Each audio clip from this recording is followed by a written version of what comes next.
last 5 days had been enough to prepare myself. I had talked to everyone I could and spent time writing down my thoughts. I worked on letters during my flight back from Colorado and at the hotel last night. I had rented a car, leaving mine covered at work since I'd be heading to Atlanta right after this meeting for a 10-day trip. I expected Linda to try to approach me before the session, maybe in the waiting room or even outside. To avoid that, I decided to arrive precisely on time. But as I walked in, the therapist was still finishing with another client, and Linda managed to catch me alone for a moment. "Jim!" she called, looking desperate and a little afraid. "Not now," I said firmly. "I'll talk in front of the therapist, and not before—" She backed off, her expression cautious, as if she were handling a fragile situation. "Jim, it's just me," she said, trying to sound familiar. "Same old me as always." I looked at her as though she was a stranger, and I think she noticed the change. "Nothing has changed," she continued, a bit unsure. "My love for you is the same as it's always been." "Nothing's changed?" I asked. "Not a thing," she insisted. "You've always felt the same way?" "Always." I looked her in the eye. "So this is who you are?" "Jim? This is how you've always been." "What do you mean?" "All this time, since we've been married. You're the kind of person who thinks it's okay to walk away from your spouse to be with someone else." "Jim, no, I know that must have been painful for you. It didn't seem to slow you down. You've always had it in you to do this. It was just a matter of when." "No!" "You've been waiting for this to happen, or maybe it's happened before and this is just the first time I've seen it." "No! You can't believe that. Jim, it was one time, one night out of so many together. Please, you have to believe me. Nothing's changed." "If nothing's changed, then maybe we were never as solid as I thought. Maybe I never had the marriage I believed I did. After what I saw, you don't get to tell me what I should or shouldn't believe." "No, it's not like that," she pleaded. "What? You didn't leave me in front of everyone and disappear to spend the night with another man just because you could, while my so-called friends held me back and laughed at me for being upset? They teased me and told me to get over my feelings? Because how I feel doesn't matter. Is that what actually happened? No, I mean yes, but no. It's not like that. It was just one time." "I'm pretty sure it was more than once. You didn't turn your phone back on until after 3 the next day." "Okay, well, you're not wrong about that. But it really was just that one occasion, okay?" "Not okay, Linda. Nothing about this is okay. Not one thing. Jim, nothing is different between us. You don't have to make a big deal out of this. I find that hard to believe. If nothing is different and everything is normal, does that mean I can expect more of this in the future? Absolutely not. Should I have expected it all along? Definitely not. Then it's not normal and you need to stop saying it is." The door opened and a woman who had clearly been collecting herself after a difficult moment came into the waiting area, heading for the door and thanking the counselor who followed her. "Jim? Linda? I'm Dr. Manette. You can call me Susan. Please come in." She was a woman in her mid-50s with curly, salt and pepper hair and a warm, sympathetic smile. We stepped into her office, which was cozy and inviting, just chairs and a love seat, with calm art on the bright yellow walls and a few simple knickknacks on a coffee table. There were also 2 open boxes of tissues, indicating that a lot of emotions were shared in this space. "Welcome. Before we begin, I'd like to discuss the process and a few agreements, okay?" We both nodded. "The goal of our conversations is to help you communicate and find understanding. I'm not here to take sides. Each of you is entitled to your feelings, and whatever you feel is valid. My commitment is to the health of your marriage and the effectiveness of this therapy. Both of you will get a chance to speak, and both will be heard. Most of the time, I'll need you to talk to each other, not to me. I'm here to facilitate. You don't need to convince me of anything. Is that clear?"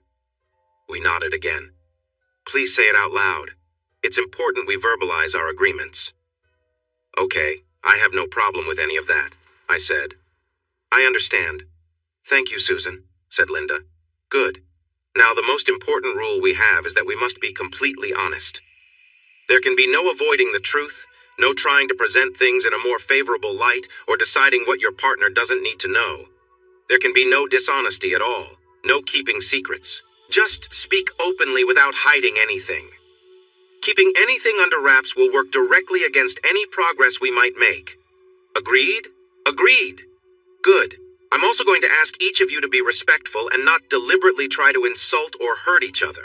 When the other is talking, I need you to really try to listen with a sense of empathy, and that's not possible if you disparage each other. I want your best efforts to try to avoid that. Agreed? Agreed. That's going to be tough, I said. I'm still incredibly angry. Everything is still very raw.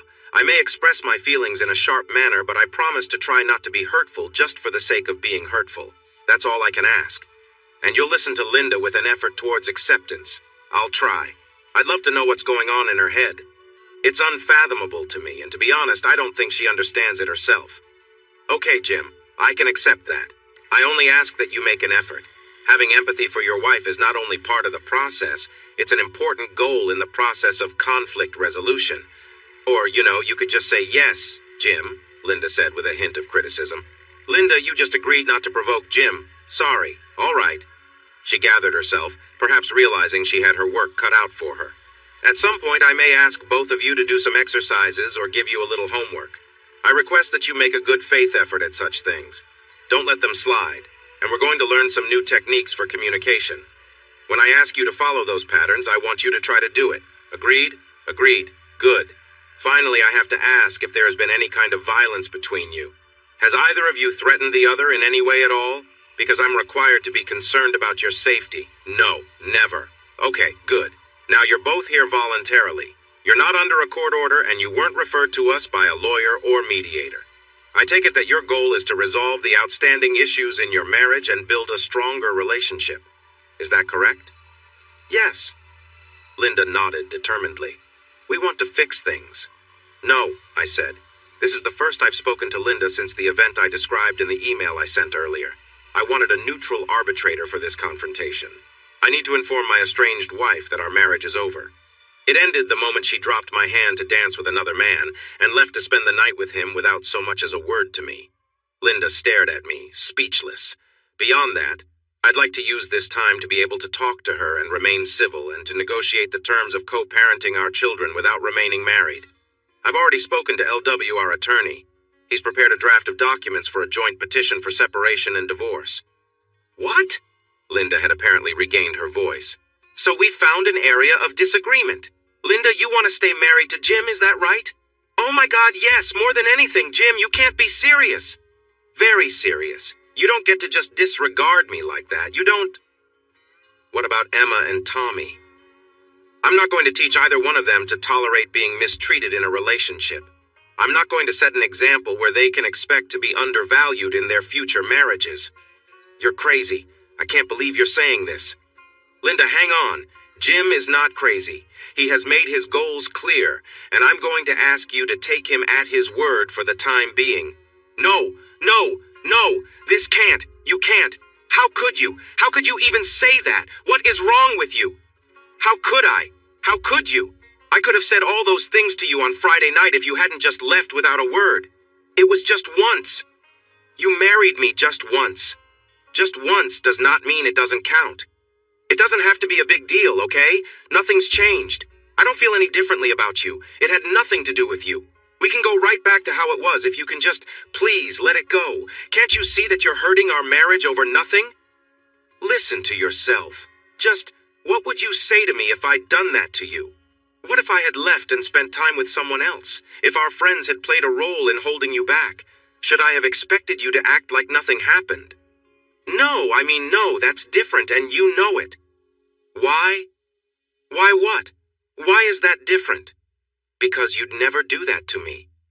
I sat there and didn't reply. I just looked at her and watched her for a moment of realization. Please tell me that you're beginning to see the problem, Linda. I knew you'd be upset, all right? I expected that your feelings might be hurt. But you'd get over it eventually. You have to. Because you love me, and I love you. And you do it for the kids. And I'd make it up to you. I'd do anything to make it right. I still will. I'll be the perfect wife. Anything you want, it's yours. Please. Jim, dear Jim, my husband, don't make this any harder than it has to be. I looked at the counselor. You getting this? Yes, I am. Do you want to help her out here?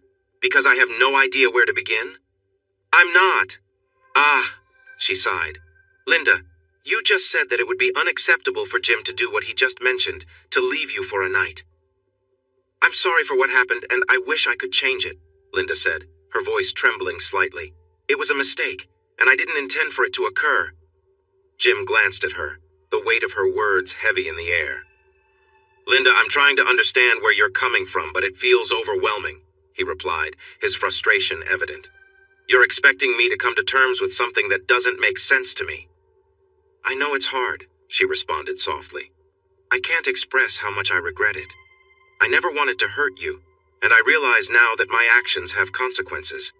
I just hope we can work through this together. Working through it isn't easy, Jim said, his tone softer now. It feels like I'm carrying the burden alone, and I don't think that's how a relationship should work. It shouldn't be, Linda agreed. We both need to put in the effort to heal. I'm committed to trying and making things right. I want us to rebuild the trust we've lost. It takes two to make this right, Jim pointed out, his frustration starting to fade. But it's difficult to see a way forward when I feel like I've been left to deal with this by myself. You're right, Linda acknowledged. I should have been more open and communicated better. I want us to face it together, if you're willing. We'll need to tackle this gradually, Jim said, looking at her with cautious hope. I'm willing to try if you are. Thank you for being open to that, Linda replied, relief washing over her. I don't want to lose what we have. Let's work on rebuilding it step by step. All right, step by step, Jim agreed, a hint of a smile creeping in. Let's just take it one day at a time. I was outside my body, just kind of watching it happen, helpless to do anything about it. There was nothing I could do but go along with it. Gosh, that makes me feel so much better. So, when you told Dee to cover for you and when you came back to speak with me about going to the bathroom, you had zero choice in the matter? Jim, believe me, given the choice between you and him, you win. Every time. No question. I choose you. Every time. Every day of my life for the rest of my life. Except that's not true. It's happened just once, remember? And you chose him. You chose him every time it happened. You didn't hesitate. You didn't look back. And you still don't feel bad about that choice. Dee was quite clear about that when she was covering for you. You're capable of looking out for yourself and making your own decisions. That is what she said. She stared at the floor again. Maybe I just don't want it to be true, she almost whispered. I don't want to think I'm the kind of person who could act that way, even if all my friends thought it was okay. Which they do, by the way. Forget your friends. This is on you. Jim, said Susan, remember what we agreed on regarding how to speak about your spouse. Try not to use language like that. It just makes everything harder. Okay, you're right. I'm sorry. Okay, good. Now then, Linda. Jim asked if you had a choice, and he's correct. This has nothing to do with your friends. All right, it's on me. I chose to do it. All I can say is that I didn't feel like it was a choice at the time. I saw it as something I couldn't turn down. I mean, if someone offered you $1 million or a vacation to Hawaii, you don't think about it, you just take it, you know? I wasn't thinking about you at all. I didn't do it to hurt you. Once the opportunity was given to me, I couldn't imagine saying no. I'd never forgive myself if I did. And to hell with me and our marriage, I guess. No, not like that at all. Jim, you're so strong, so resilient. I just knew that even though you'd be hurt, we could get past this. I know it won't be easy, but we'll do it together, honey. I'll be there for you every step of the way. Except, of course, for that first step you took away from me. The step that put us here. You did that without me. Okay, but I came back. I'll always come back. Always. You'll always come back? What, so you're planning on doing this again? How much more is this kind of thing going to happen? No! It's not like that. I really hope I never figure out what it is like. There's nothing like this. God, this is not what our marriage was supposed to be. I never wanted a partner who would make choices without considering our relationship. Tell me, Linda, if you think I'm so strong, why are you surprised that I'm showing some backbone here? Why should it be so unthinkable that I'd stand up to you? She drew back. Let's be clear now, I continued. You seem to think it's perfectly okay for you to leave our marriage for someone else, because you figure I can take the hit and you expect me to deal with it. But it's considered unacceptable for me to do something similar, as it would be too hurtful for you. Is that about right? You get to hurt me in our marriage, and I just have to accept it. You don't have to say it like that. I think I do, if that's what it takes to make it sink in. We were silent for a minute, just sulking at each other. I didn't do it to be hurtful. You've got to believe me. I knew you'd be affected. I knew you'd be angry even. I expected you to fight. I was trying to be prepared for it. I was ready to accept anything you'd say. I was ready to take it. I would make it up to you, whatever it takes, as long as it takes. I wanted to be the best partner. I still want to do that, Jim. I still want to be your partner, and we'll grow old together in each other's company, with nothing else in the way. I will do anything at all, if you'll just give me the chance. She was weeping openly, her voice catching at odd places. I gave you that chance when I married you, and you let it slip away. No! I can make it up to you. How could you possibly make it up to me, Linda? What could you do? Weren't you already trying to be the best partner you could be? What would you start doing differently? I deliberately had not said, besides not being involved with other people, though I think she heard the implication anyway. I don't know. She sniffled, then looked up at me. I know February was really tough, all right? I was kind of snippy, I admit that. I'd try to do better. You said you were going to do that anyway. That's part of what our night out was supposed to have been, remember? I do. Do you think that trying not to be snippy is going to help repair things? No. Then what do you think would work? Making your meatloaf more often? Dressing up more for me? You must have done special things for him that you haven't done for me in years.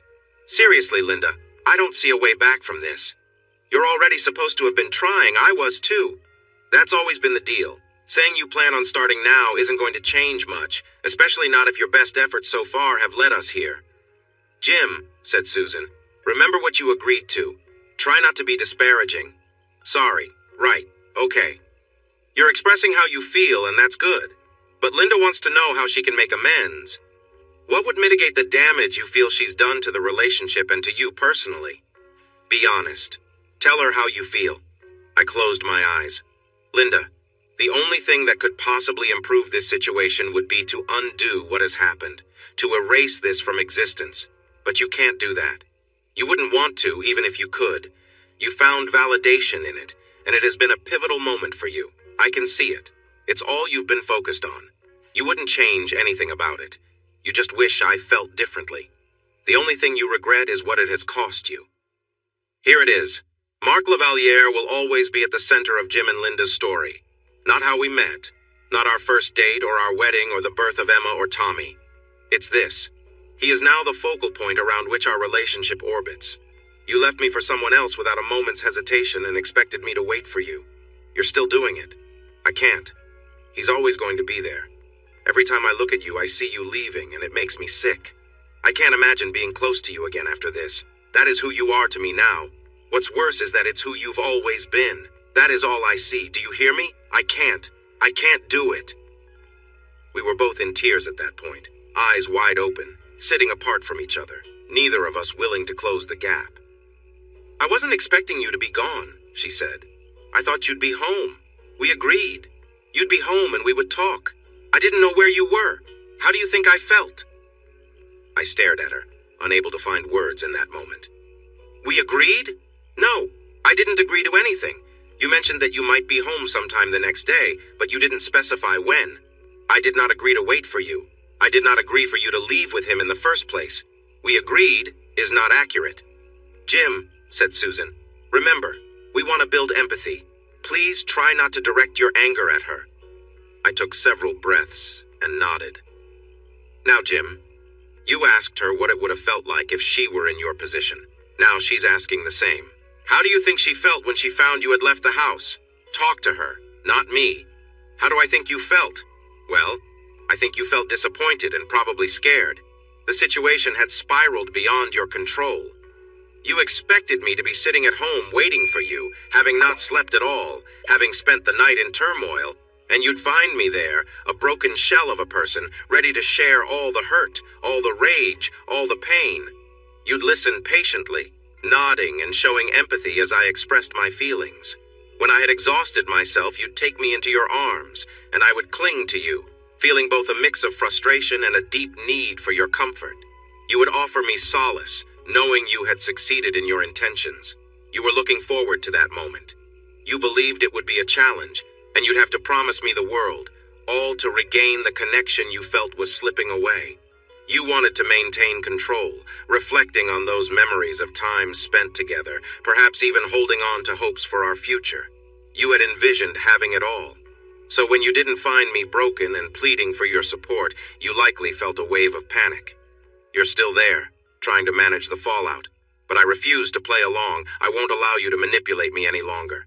Now, you are the one experiencing fear and confusion, much like I did. I hope it is becoming clear to you just how far things have strayed from what we once knew. Linda was shaking her head gently as tears flowed down her cheeks. No, no, no, no, she whispered softly. I hope you're concerned about having lost me because you have. She broke down and began to sob, seeking comfort in my embrace and burying her face against me. I had never seen her so vulnerable. I wrapped my arms around her, knowing that even if our love were not there, I needed to comfort her in that moment. Through her tears, I could finally discern her words. I never wanted this. I didn't seek it out, never. You know I didn't. You witnessed it all. I never would have intentionally hurt you. I love you so much, Jim. Please believe me. Please tell me I haven't ruined everything. I can't bear the thought of it. You're the strong one, Jim. Please tell me we can fix this. Please give me some hope. Please tell me you love me. I sighed, unable to see her face but feeling her tremble. My eyes filled with sorrow as I mourned what we once shared. Yet I couldn't deny her request. I do love you, Linda. My tears fell into her hair as hers soaked my shirt. But all of our tears, and I knew there were many more tears in our future, would never wash out what she did that night. It would always be a part of us. Then I said what I'd really come to say, and I laid the foundation for the end of our marriage. Sometimes love isn't enough, honey. We can care for people who aren't good for us. We can care for those who don't treat us right. Sometimes we have to distance ourselves to save our own well-being. It happens all the time. When individuals in difficult situations care for those who hurt them, it can have grave consequences. You know that. Well, you took advantage of our relationship, my emotions, and my trust. You intended to. You were counting on me to bear the burden. You still are. I can't stay with you like that. Not if that's how you treat me. I can't. That brought on another wave of tears. We were both crying for about 10 minutes before Susan spoke up. Okay. It's clear you have both been through something challenging, and you're processing it differently. The good news is that many relationships can survive infidelity. The fact of the matter isn't as important as what caused it or what led up to it, or the lack of intimacy surrounding it. In almost every case, it starts with a quiet rift between the couple somewhere, which leads to emotional distancing. That leads to feelings of isolation and abandonment, which creates a need to feel validated, appreciated, and loved. That's what creates the conditions for an affair that may be emotional, physical, or both. What's remarkable is that in your case, there was apparently nothing leading up to Linda's going away with Mr. Lavalier. There was no real secrecy about it either. This seems to have happened suddenly, out of nowhere, right out in the open, and each of you is reacting in your own way as your minds and hearts demand. Linda, you are in a state of denial. You've been refusing to acknowledge what happened and consider the consequences. You've been telling Jim that how you feel about him hasn't changed, but that's only one component of your relationship. His feelings about you have changed. You've revealed a side of yourself that he's never seen before, and maybe you haven't either. Jim is not going to be able to see you or your marriage the same way. The relationship you had before is over. There is no going back. There's only what comes next. You haven't been able to face that yet. When you can, we'll be able to make some progress, but we don't know how things will actually work out. Linda looked absolutely despondent. Of course, that's how she looked before Susan said any of that. I don't know how much of it registered. Jim, your instinct is to escape. You fled the situation, not only because you find it unacceptable, but because you lack any reference for how to deal with it. You're disoriented and in a state of shock. Avoidance is a common response to trauma. You may be experiencing a form of PTSD, and it's likely to persist until the trauma is addressed and resolved, and unfortunately that may never fully happen. Now then, underneath all of this, the issue you're both concerned with is the possibility of forgiveness. Linda, you need to understand that you're not simply owed Jim's forgiveness. It may not be forthcoming, at least, not anytime soon. Forgiveness can only come at the end of a long process of healing that hasn't even begun yet. Jim, in my opinion, I think it would be healthy if you do forgive Linda when you're ready. Not because she deserves it or to save the marriage. You're a long way from being capable of forgiving her, and I recognize that. But however many months or years it takes, you'll do it for your own sake, not hers. You will someday come to a place where you're able to let go of the anger and the hurt. You'll do it for yourself and for your own future. You'll want to put it behind you and move on with your life, whatever that will look like, whether you two remain married or not. That felt better. That felt right. Linda, however, was understandably upset. Wait, isn't it your job to save this marriage? You are a marriage counselor, aren't you? So counsel him and make him come around. Linda, I can't save a marriage. No one can do that but the people in it. I can facilitate the communication and the healing if both partners are committed to working towards that.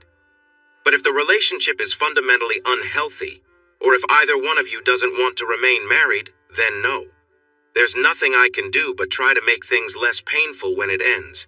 And honestly, with you two, it's too early for me to tell which way it will go. Even if I tried to guess, you might still surprise me. This incident is too raw, too recent, and neither one of you is behaving the way you normally have in your marriage. Isn't that right? We both nodded through our tears, still somehow clinging to each other. Well, believe it or not, this is encouraging. There is common ground between you, and that's what we want to cultivate. Linda, is there anything else you need to say to Jim while you're close like this? Finally, Susan prompted Linda to apologize. She noticed that she hadn't yet. You didn't have to tell my parents. I pulled away from her. She leaned back, clearly upset. That's where we're going now? Fine, okay. Why not tell your parents? It's private, it's personal. It's between us. It doesn't concern them. It wasn't private or personal. You did it in public, at Morrison's, in front of all our friends. You got Dee to help you, and Jane and Helen were defending you. You abandoned me right there in front of everyone. If the paparazzi had been there, it would have made the tabloids. You don't get to claim that it's private. And even if it was, I don't owe it to you to keep your secret. And your parents? They're part of our family. They were there at our wedding. They've taken me in as a son. If our marriage is on the line, they deserve to know. It's embarrassing. You were not embarrassed about it. You were proud of it. You still are. You're going to be sharing it with your friends for the rest of your life. They were all happy for you. Don't bother to deny it. We both know it's true. Why did you have to tell the kids? I had to tell them something, and we agreed to teach them that honesty is important. You shouldn't have tried to turn them against me. I didn't turn them against you. What are you talking about? You taught them to call Mark inappropriate names. That wasn't right. I don't want them saying anything like that. They finally stopped when I talked to them about it. That's not turning them against you. It's making them aware that they shouldn't engage in negative behavior. I have every right to protect them from someone I don't trust. Mark is not who you think he is, and he's not my boyfriend. Anyone who interferes in a marriage like it's acceptable is concerning, and some language used around the kids is not appropriate. Mark was respectful to me. Abducting you for an inappropriate night does not show respect.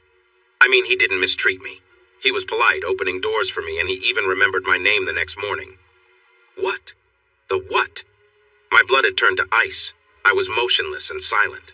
Any hope for a civil relationship was fading fast. Susan noticed. Jim? Dr. Manette? I couldn't see. My vision was clouded. My voice echoed back to me as if from far away. Please inform this woman that if she wishes to be in my good graces, then defending him is not the way to do it. I was up and out the door before either of them could respond. I heard my name called several times behind me. I have no memory of getting into my car or driving away, but I was speeding before I came to my senses and pulled into a parking lot. I shut down the car and realized I had been struggling to breathe. She had said, Jim, your instinct is to escape. No surprise there. If there was ever a moment when I could have lost control, this was it. This felt worse than before. Then I was alone. Now here she was, insisting that I was the unreasonable one, blithely assuming that I needed to be corrected like some child. I was the jealous husband who'd given her every ounce of my love and devotion for 10 years, and he was the good guy. He's a gentleman because he was noble enough to remember her name. My flight to Atlanta wasn't until the morning. I had been planning on going to the house tonight, spending some time with Emma and Tommy, maybe staying for dinner if Linda had managed to pull her head even part way out of her own self-absorption. Then I was going to spend the night at the airport hotel and be out of town. Well, plans had changed. Emma and Tommy were at daycare. Maybe if I got there right away, Linda wouldn't think to look for me there first. Maybe Susan held her back. But I had to see them. Our home was broken, and nothing would ever be the same. I might miss their entire childhoods. I had to see them before I left, even if there were confrontations. I arrived at the daycare almost immediately. I'm not taking them now, I explained to Jessica as Emma and Tommy swarmed me, hugging my knees and crying, "Do not call my wife. I'm not here, okay? I was never here. I just need to talk to them for a minute." Okay, they're about to have their snacks. Emma and Tommy were both asking where I had been. Tommy echoed his older sister's questions, and they were both teary-eyed. "Emma, Tommy, listen to me." There were tears running down their faces. "Daddy, are you taking us home? Are you going to be home now? When are you coming home with us?" Emma was overwhelmed. "Listen, Mommy was playing with me, like Elsa was playing with Anna when she got hurt in Frozen. Remember? Elsa was casting her ice powers and it caused a big problem." Emma nodded, her face still wet. Tommy followed her lead. "When Anna got hurt, they had to take her out of the castle and go find the trolls. Remember that? The trolls would know how to help. Well, Mommy hurt me not physically, but in a way that made me feel really sad. Do you understand? She hurt my heart, and now I need to find help." I'd been thinking a lot about this. They know that movie well. Maybe they could understand, just a little. Emma looked me in the eye, tears still on her face, and said, "You're not lucky that it was your heart. The heart is not so easily changed, but the head can be persuaded. How did you get so smart? I have a smart daddy. I love you so much. I'm so proud of you, my girl." "But you're gonna go?" "That's right.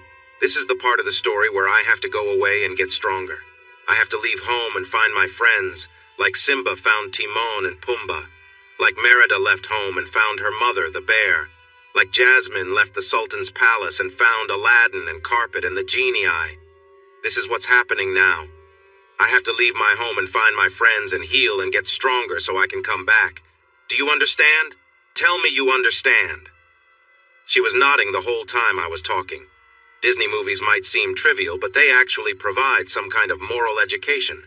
My children had seen them enough to have earned advanced degrees in that subject. Tommy's eyes widened and he exclaimed, "Mark is the bad guy." "He's the villain."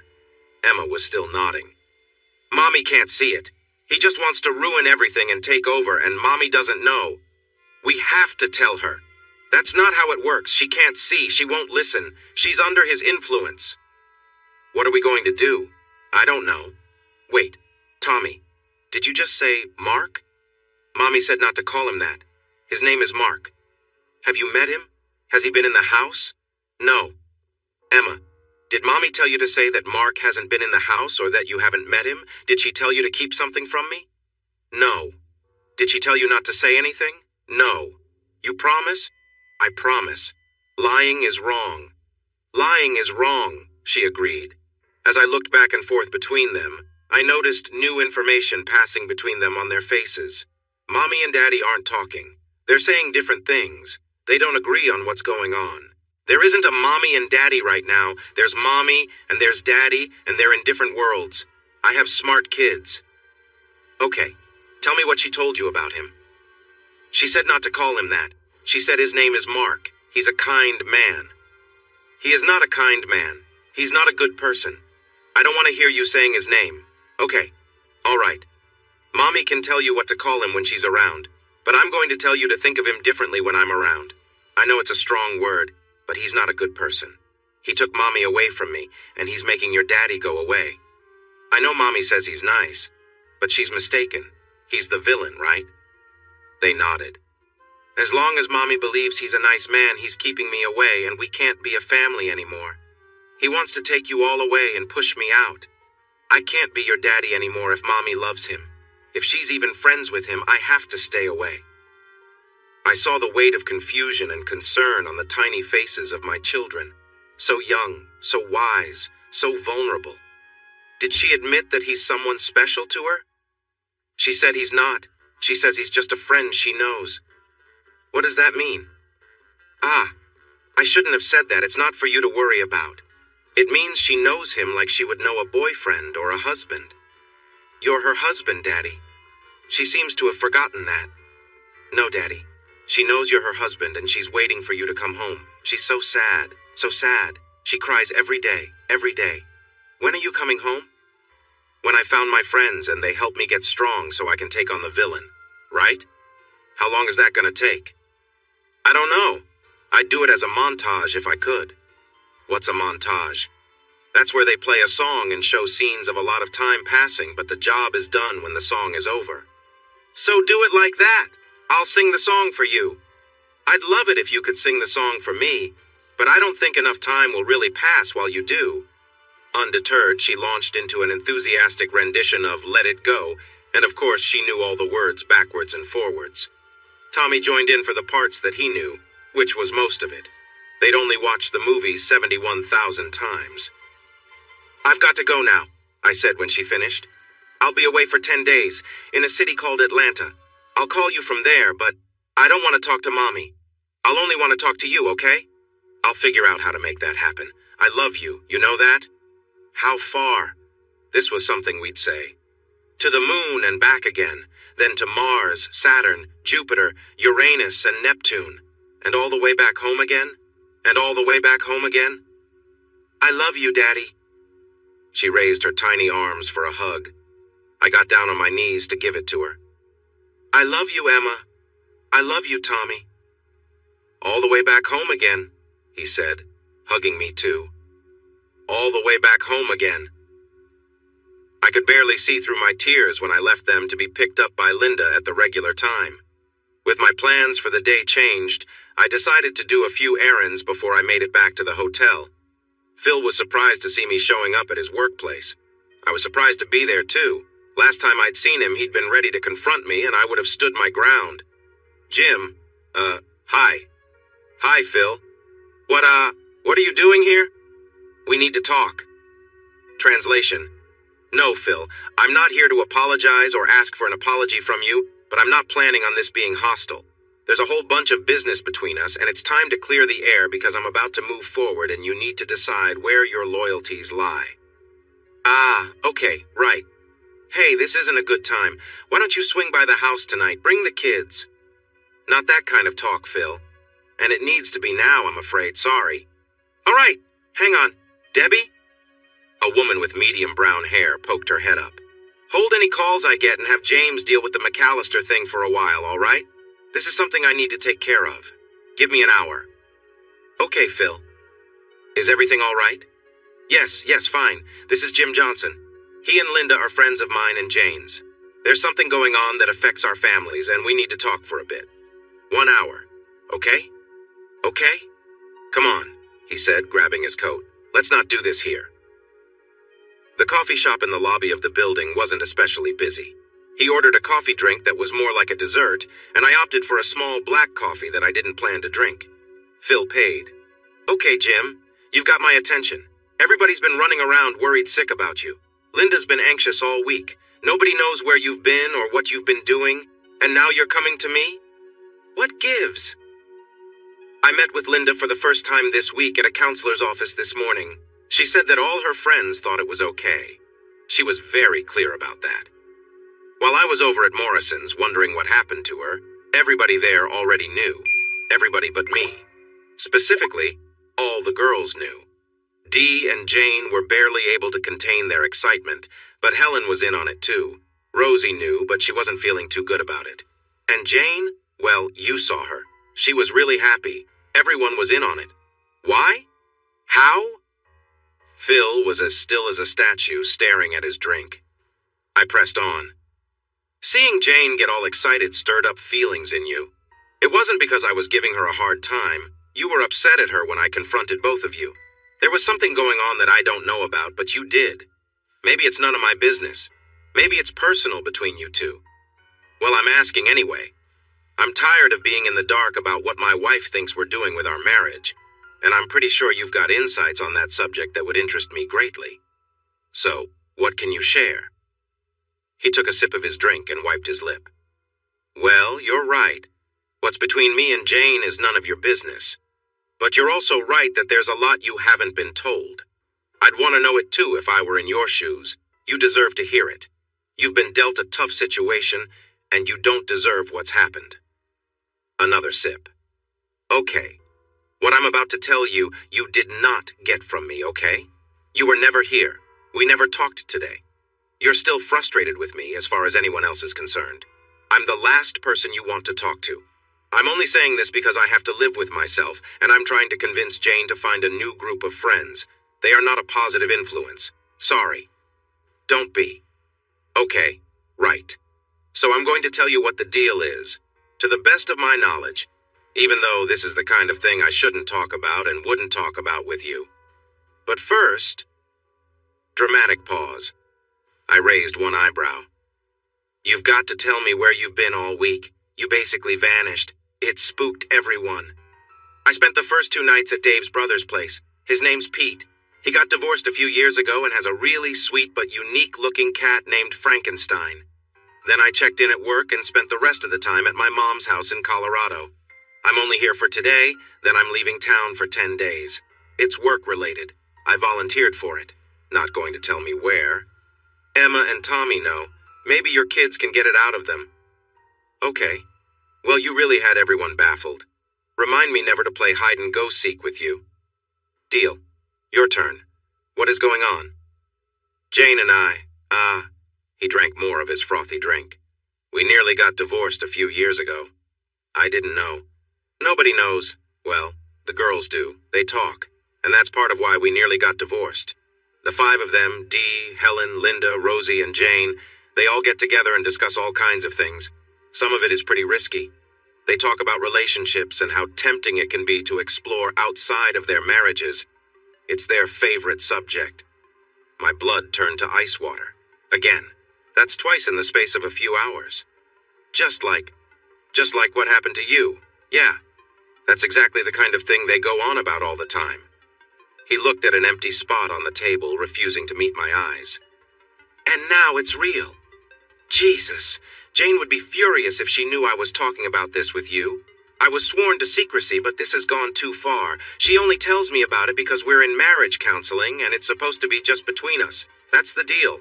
She doesn't keep the girls' secrets from me, but I have to pretend I don't know. But the things they talk about, they seem to think it's all in fun, just idle chatter. But also not. It's genuinely exciting to them.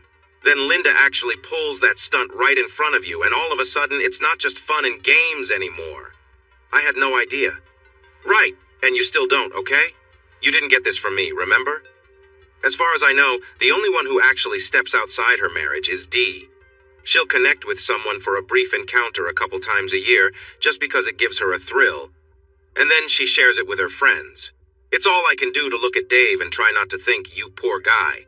He's got no idea. He kinda does. He's been jealous and suspicious for a long time now. As of Friday, he's certain. I spent the weekend talking with him and Pete. Dave's going to divorce her for sure. No way? No way. It's a done deal. He's not buying any more of her excuses. Good for him. Dee's had this coming. No doubt. She's not someone I want to associate with again. I shook my head. I had my doubts about whether or not Dave was right, but this little bit of news settled that. So, what happened with you and Jane? Phil sighed. All right. So, Jane's not good at hiding her feelings. You know how expressive her face is. She couldn't keep a secret about what she had for lunch. She's tried a few times just to see if she could, but it's like she can't resist showing her true emotions.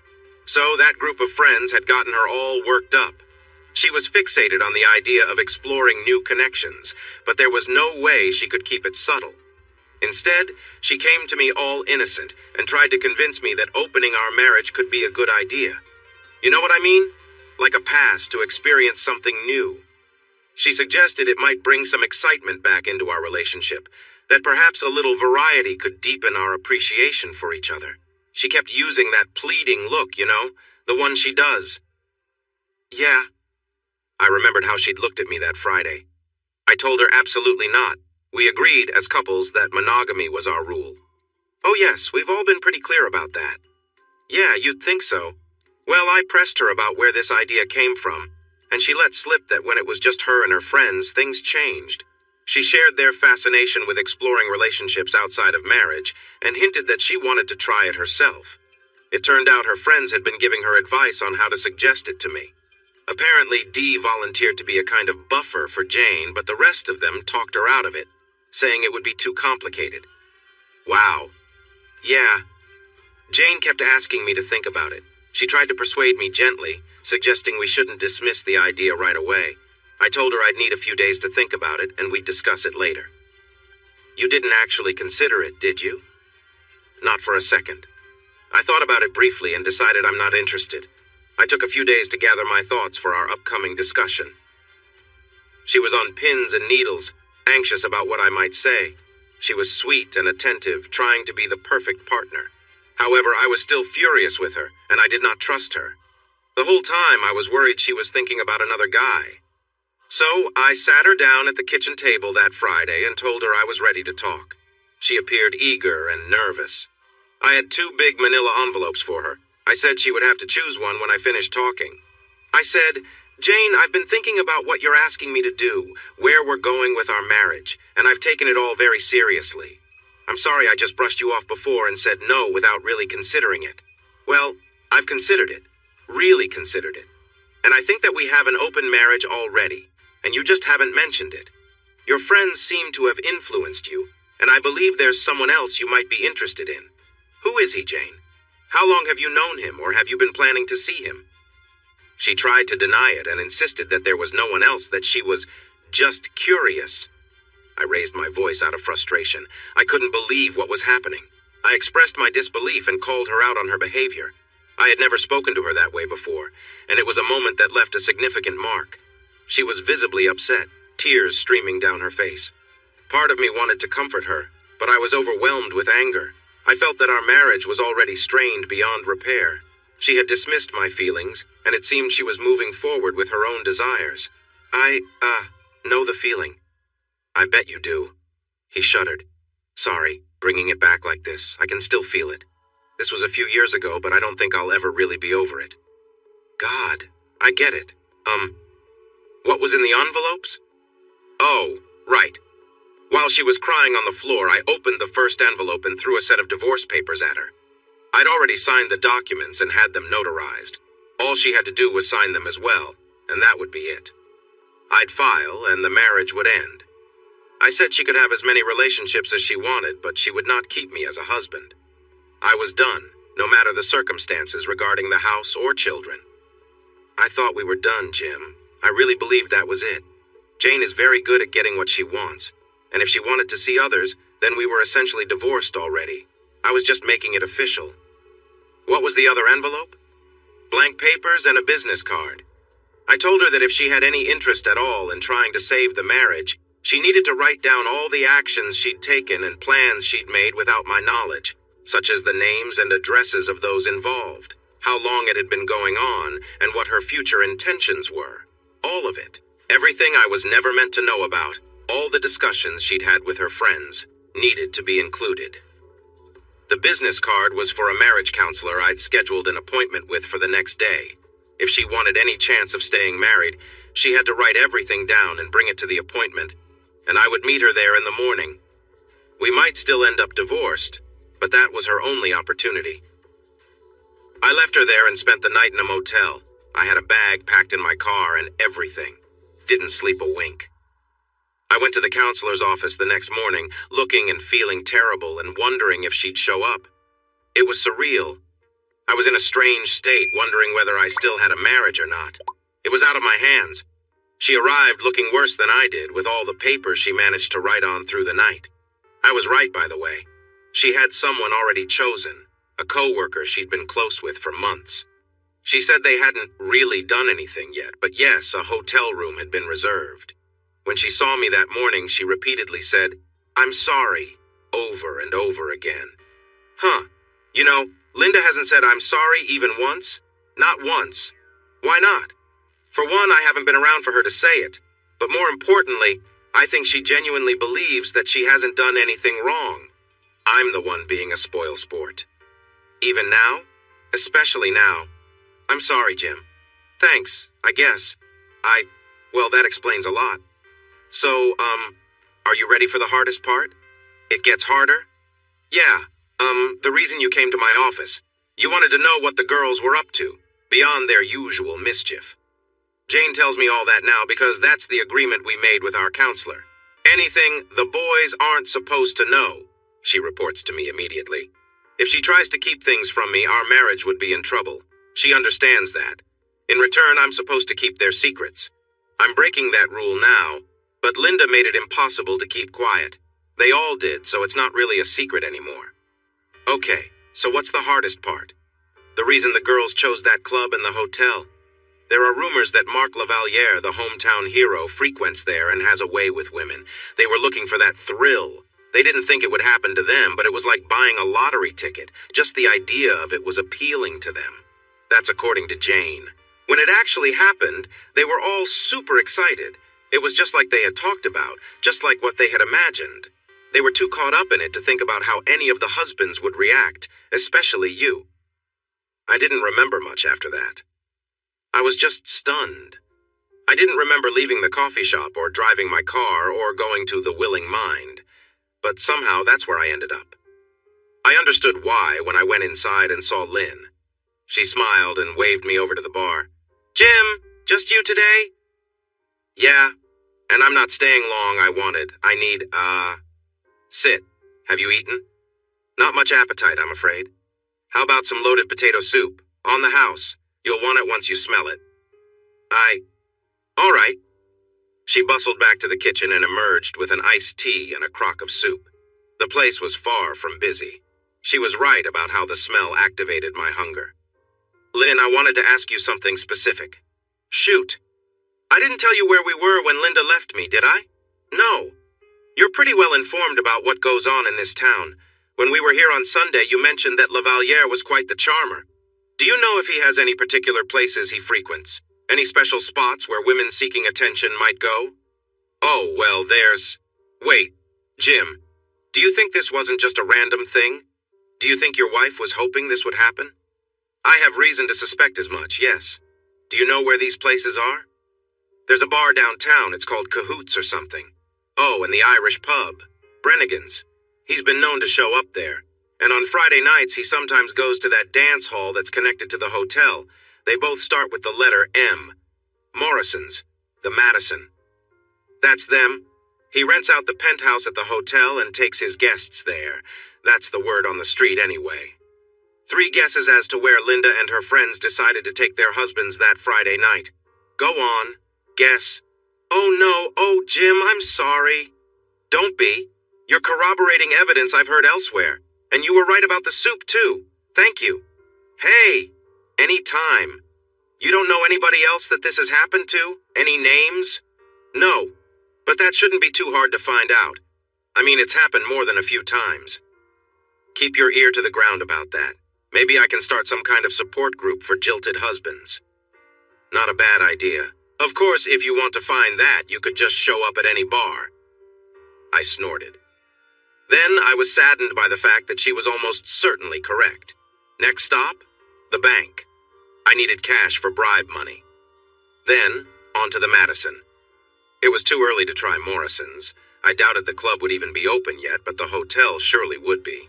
Fortune was smiling on me as I recognized the desk girl from when I checked out on Friday. Robin. That's right. Hello, Robin, I said as I approached the desk. Good afternoon, sir. She'd barely looked at me. Then it flashed on her how I'd known her name from far enough away that I couldn't be expected to read her name tag. She looked up and was plainly startled into the situation. Oh my, I'm sorry, it's you, it's, Jim Johnson. You'll remember me from Friday night. My wife, Linda, ran out on me with Mark Lavaliere. Right. Oh gosh, I'm so sorry about that. You didn't say Mark Lavaliere. Right. You don't seem surprised it was him. No. He does this kind of thing a lot, doesn't he? I really shouldn't say. Because he's an important client, and I'm sure he tips well. I produced a $100 bill that I'd withdrawn from the bank and placed it into her hand. Word on the street is that he rents out the penthouse here and uses it for his interactions with married women. Listen, what you should or should not say is up to you. I get it. This is a hotel. People sometimes stray. Those who stray are an important part of your business. Celebrities are, too. I'm sure that your bosses don't want you to rock the boat, so it's an unspoken part of your job to look the other way. I understand. Don't worry, I'm not going to raise a fuss, and I'm certainly not going to involve you. All I want is just a little bit of information, so I'm not operating completely in the dark during the divorce proceedings. Divorce? I'm sorry to hear that. Yes, she left me and our kids for someone else. Emma is 6 and Tommy is 4. Here, look. I held up my phone with a picture of all of us together. Our family is breaking up because of another person. Apparently, he's known for it. I didn't know that on Friday. He must have a very good reputation, and a lot of people are enabling it. I hadn't been planning to cry, but I couldn't stop myself. I couldn't hide it. I'm not that good of an actor. Oh, sir. Just Jim. I just need to know. He was here, wasn't he? He took her to the penthouse that night. That connection between this place and Morrison's, that's part of it, isn't it? You shouldn't say. Yeah. How often does this kind of thing happen? How many marriages has he broken up? How many families has he affected? I really don't know, Jim. I'm sorry. More than just mine, I'm sure. Ah, yes. Look, you're right, okay? I'll get in trouble if I say anything more. Then don't. Just tell me if I'm wrong. Hang on. She scribbled something on a small piece of paper and handed it to me. She spoke quickly and softly. There's an app called Smoke Signal. It's for secure messaging. The communications vanish after you see them, and you can't take screenshots. I wrote my username down for you. I can't be on my phone at work, but I will get back to you if you message me. I can't do this in person. I can't say anything out loud. It would mean my job. Okay, Robin. Thank you. Thank me later. Have a good day, she said in a louder voice for anyone who might be listening. Next stop, Morrison's. It was still early, but maybe I'd get lucky and see someone who was working there on Friday night. On the plus side, there probably wouldn't be any bouncers. I doubted I'd have any better luck with the manager. He or she had to be in on it, too. No luck. That bartender who looked at me funny was not there. None of the staff looked familiar. It was so early that they were probably only half-staffed. Only one of the busboys looked at me with any curiosity. I discreetly pulled out a bill from my wallet and approached him. You're that guy, he said. Friday night. You made quite the scene. Guilty. I shook his hand and he took the bill. Not here, he whispered. I have a break in 20 minutes. Meet me out back around the corner from where the guys are smoking. Thank you. I left before anyone else noticed me. 30 minutes later, he showed up. Sorry, he said. Got hung up. Didn't want to look too eager to leave. I get it. Look, my wife left with Mark Lavaliere that night. That's why I was so upset. Yeah, I know. He does that a lot. Friday. She had dark hair, wearing a blue dress, right? That's her.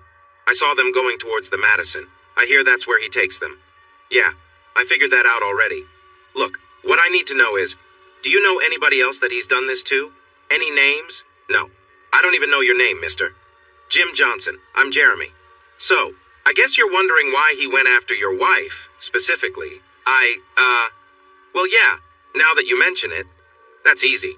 You were the happiest couple there. The way you were with each other. The way you looked at each other. Your friends all obviously admired your relationship. That's what got his attention. He seemed to target you both as a couple. It was like a challenge for him. That fit. So, Mr. Johnson, anything else I can help you with? Actually, yes. I need to know when this happens again. With Linda or with anybody. If I give you my number. Or, no, wait. Do you use something called Smoke Signal? He looked surprised. Maybe I was too old for that app's demographic or something. Yeah, I'm D's Nuts 5624. What's your username? I don't have one yet. How about Jilted Jim something? That'll work. It usually happens on Friday nights. I'll ping you when I see anything. I take it that you'll express your appreciation? Yeah, I'm not rich, but I'll take care of you. Spread the word, but don't let your bosses know. I'm pretty sure he's involved with them somehow. No problem. Most of the people who work here dislike the management anyway. Just don't make any trouble I might get tangled up in. You bet. I gotta get back. I see anything, anybody sees anything, I'll ping you. Nice meeting you, Jeremy. I wasn't hopeful about Brannigan's, but after 2 pints of stout I didn't particularly want, I earned the notice of a sympathetic bartender named Sean, who got a $50 tip for a promise to give me a heads-up about the asshole, and a cocktail waitress at Cahoots named Kelly got a similar deal. Everybody got pictures of Linda and Dee to pass around to their friends, too. I couldn't tell you what I had for dinner if I even had any. I checked into the airport hotel, downloaded the Smoke Signal app, and created the username Jilted Jim 2681.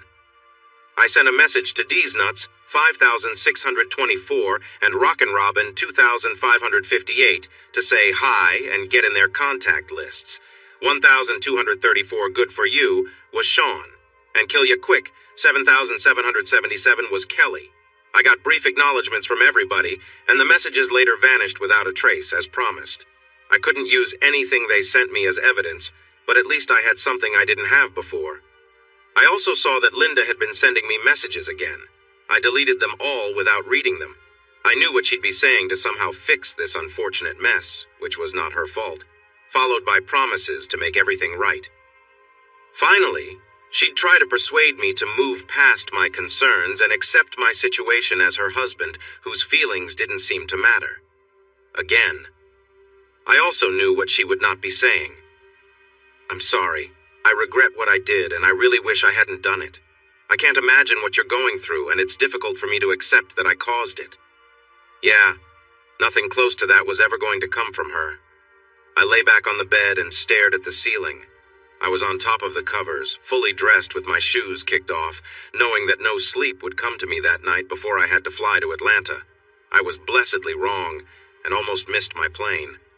Removing myself from the city, and from the whole situation, was perhaps the smartest thing I did at the time.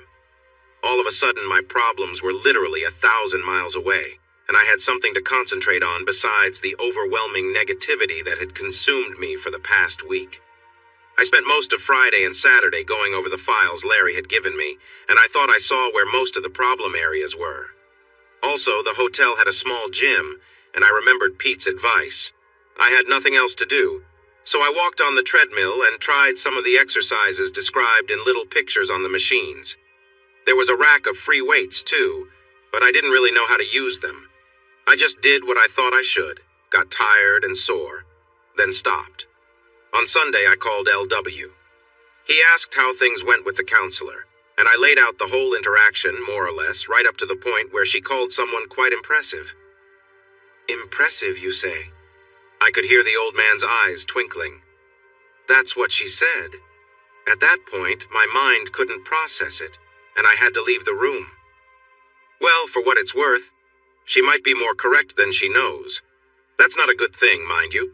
Did you know that the word chivalry comes from the French chevalier, which literally means horseman, from cheval, the word for horse?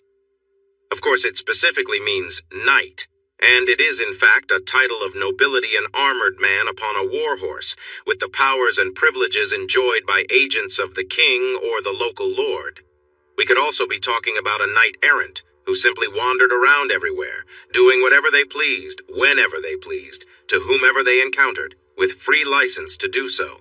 They even staged crusades to reclaim the Holy Lands for Christendom lands that they had no legitimate claim on whatsoever. They moved across what we now know as the Middle East, harming many along the way and taking what they wanted. They believed they had God's favor, while those they encountered were seen as misguided in their beliefs. They acted with a sense of entitlement, convinced of their own superiority. Of course, these knights almost always were of noble blood by birth, owners of vast estates of land because, let's face it, during the 12th through 15th centuries, armor was prohibitively expensive. Only the wealthy could afford it. A war horse specifically bred and trained for battle was similarly unattainable. Consider the size of the support team needed to maintain such an operation. There had to be squires, groomsmen, armorers, trainers, camp attendants, cooks, and more. A night on the road required an entire caravan for support. This was clearly the domain of the aristocracy. Much of the power and privilege associated with knighthood stemmed from wealth and status. The only additions were the expensive armor, specialized training in combat, and authority to exert power. That's another important word, privilege. Literally, private law. It means the usual rules do not apply to you. You're considered special, above the norms that civil society imposes on others. If you feel compelled, you could exert your will without repercussions. And historically, many in power acted with little regard for the consequences of their actions. This dynamic hasn't changed. Privilege continues to skew societal norms. So yes, knights in shining armor, les chevaliers, were often seen as a mix of rich, powerful figures. Some might label them as tyrannical or oppressive. They could manipulate circumstances to suit their desires, and that was often justified by their noble lineage as caretakers of the lands and the people they governed. In many cases, their actions could be viewed critically. Is Marc La Valliere chivalrous? Of course. He arrogantly took Linda away as if it was his right. That fits with certain old traditions of courtly love all the way back to stories like Persephone and Hades in ancient mythology. But Jim, you also embody a form of chivalry, though more like a knight from a particular story, not a French one. Are you familiar with the tale of Tristan and Isolde? No. I'll summarize it for you. Tristan, a young knight, was sent by his uncle, the King of Cornwall, to bring back Isolde from Ireland to be the king's queen. On their journey back, Tristan and Isolde accidentally drink a love potion. They fall deeply in love, but it's doomed because Isolde is already promised to the king. In some versions, they keep their feelings in check, but in others, they act on them, and both are consumed by guilt. Tristan had always looked up to his uncle, and the king treated Tristan almost like a son, which made things even more complicated and painful. The king began to suspect something between them but couldn't prove it, leaving everyone distressed. A famous part of the story is when Tristan and Isolde enter a cave or cottage meant for true lovers. They are watched by the king's courtiers, but the two lie on their backs, apart, not touching. Between them is Tristan's unsheathed sword, representing the barriers between them. Whether it symbolizes honor, the king's authority, or their doomed love is up for debate. In the end, Isolde marries the king, and all three are left unhappy, stuck in their love triangle. In some versions, Tristan and the king end up killing each other, while in others, Tristan is exiled and marries a woman who bears a resemblance to Isolde. The royal couple never has children, and the crown passes to a rival. Where do you get all this, LW? From a mix of an old-fashioned liberal arts education and too much time on my hands. But the part that really relates to you is still to come. What's that? The name Tristan means sadness or sorrowful, and I haven't seen anyone as sad as you've been lately. Tristan fell in love with a woman who'd been claimed by a powerful king, and he's merely been keeping her warm until she gets to him. But Isolde loves Tristan too, even though she yields to the king's claim upon her, in accordance with her bond and the king's due. The royal connection is complicated because of the love between Tristan and Isolde. Just as their own early feelings were hindered by Isolde's destiny, there's no good result for any of them. But the really ironic part? Ask me the name of the King of Cornwall. Go ahead, ask. Okay, what's the king's name? Mark. It's King Mark of Cornwall, with a K rather than a C, though. Sorry, it just fits a little too perfectly, doesn't it? He's exercised his power and privilege in a totally noble manner of claiming what he desires. But you're the one who truly sought her out, who got to know her and genuinely cared for her first. I stewed over that for a minute. Turns out there's a bit more to it than that, LDW. It seems he has some kind of obsession with disrupting relationships and creating turmoil. That's from the staff at the dance club. He's apparently developed quite a reputation for it that I did not know about. But get this. Linda did know about it. The whole reason she and her friends chose that club was because he frequents it. They were actually hoping to attract his attention. Linda was considering leaving with him before we even walked in the door. You don't say? So King Mark's claim pre-existed their meeting? The plot thickens? I suppose our Isolde always believed she'd belong to a prince if one ever showed up to claim her. She just settled for me until she found one at the royal ball. Ah, yes, her fairy tale aspirations. Very good. You're getting the hang of this. If only it helped. I held my head in my hands. You were right, by the way. About her not being sorry, she was completely unremorseful. She gave no indication that she regrets her actions or that she thought she'd done anything wrong. She's still convinced that the entire problem is that I'm unable to accept it. As I suspected. Well, it's only been a week. We're barely into the 90-day waiting period. A lot could happen between now and then. Perhaps someone or something will come along that might shift her perspective. Maybe yours as well. Maybe. But in Susan's office, it was like talking to a brick wall. She was... I searched for an appropriately precise word. Unyielding. And everything I've learned since then has only made everything seem worse. There's an old folktale about a traveling merchant who offended a king, or perhaps he was accused of some crime. He was sentenced to death, but allowed to plead for his life. He said, "Your Majesty, it would be a mistake to end my life. I can perform wonders for you and for your realm. If you will allow me access to your stables and keep me as your prisoner for a year, I can teach one of your horses to sing." The king was skeptical but intrigued and figured, why not? If what he says is possible, I've got to see it for myself. If he's spouting nonsense, I'll still have him in my custody. So the merchant was led away back to his cell. One of the other prisoners said to him, "Are you crazy? You can't teach a horse to sing. The king will surely see you in trouble for this." The merchant said, "Oh, almost certainly, but now I have a year that I did not have before. And in that year much may come to pass. The king might die, and his heir may see things differently. I might fall ill. There might be a war which will cause everyone to forget about me. The castle might be invaded and I might escape. And who knows? Perhaps the horse will sing. You should write a book, LW. I've written two. But they're boring and old, like me. I could never deprive myself of the pleasure of telling such stories to dear friends. What else would I do to keep myself entertained?" The week went by quickly. The work consumed me. I didn't do anything but the job and slept at the hotel. I used the tiny gym 3 times. I managed to get everything at the Atlanta office back under control slightly ahead of schedule, and I'd return home as a hero. I was able to talk to Emma and Tommy while they were at daycare in order to avoid Linda. I called them at home once by getting Andy to show up at my house, and I called his phone so Linda's wouldn't even ring. Emma and Tommy told me that Mommy said Atlantis wasn't a real place, so I couldn't really be there. I didn't bother correcting them. At some point, I called Dr. Manette's office and tried to schedule another appointment for another discussion.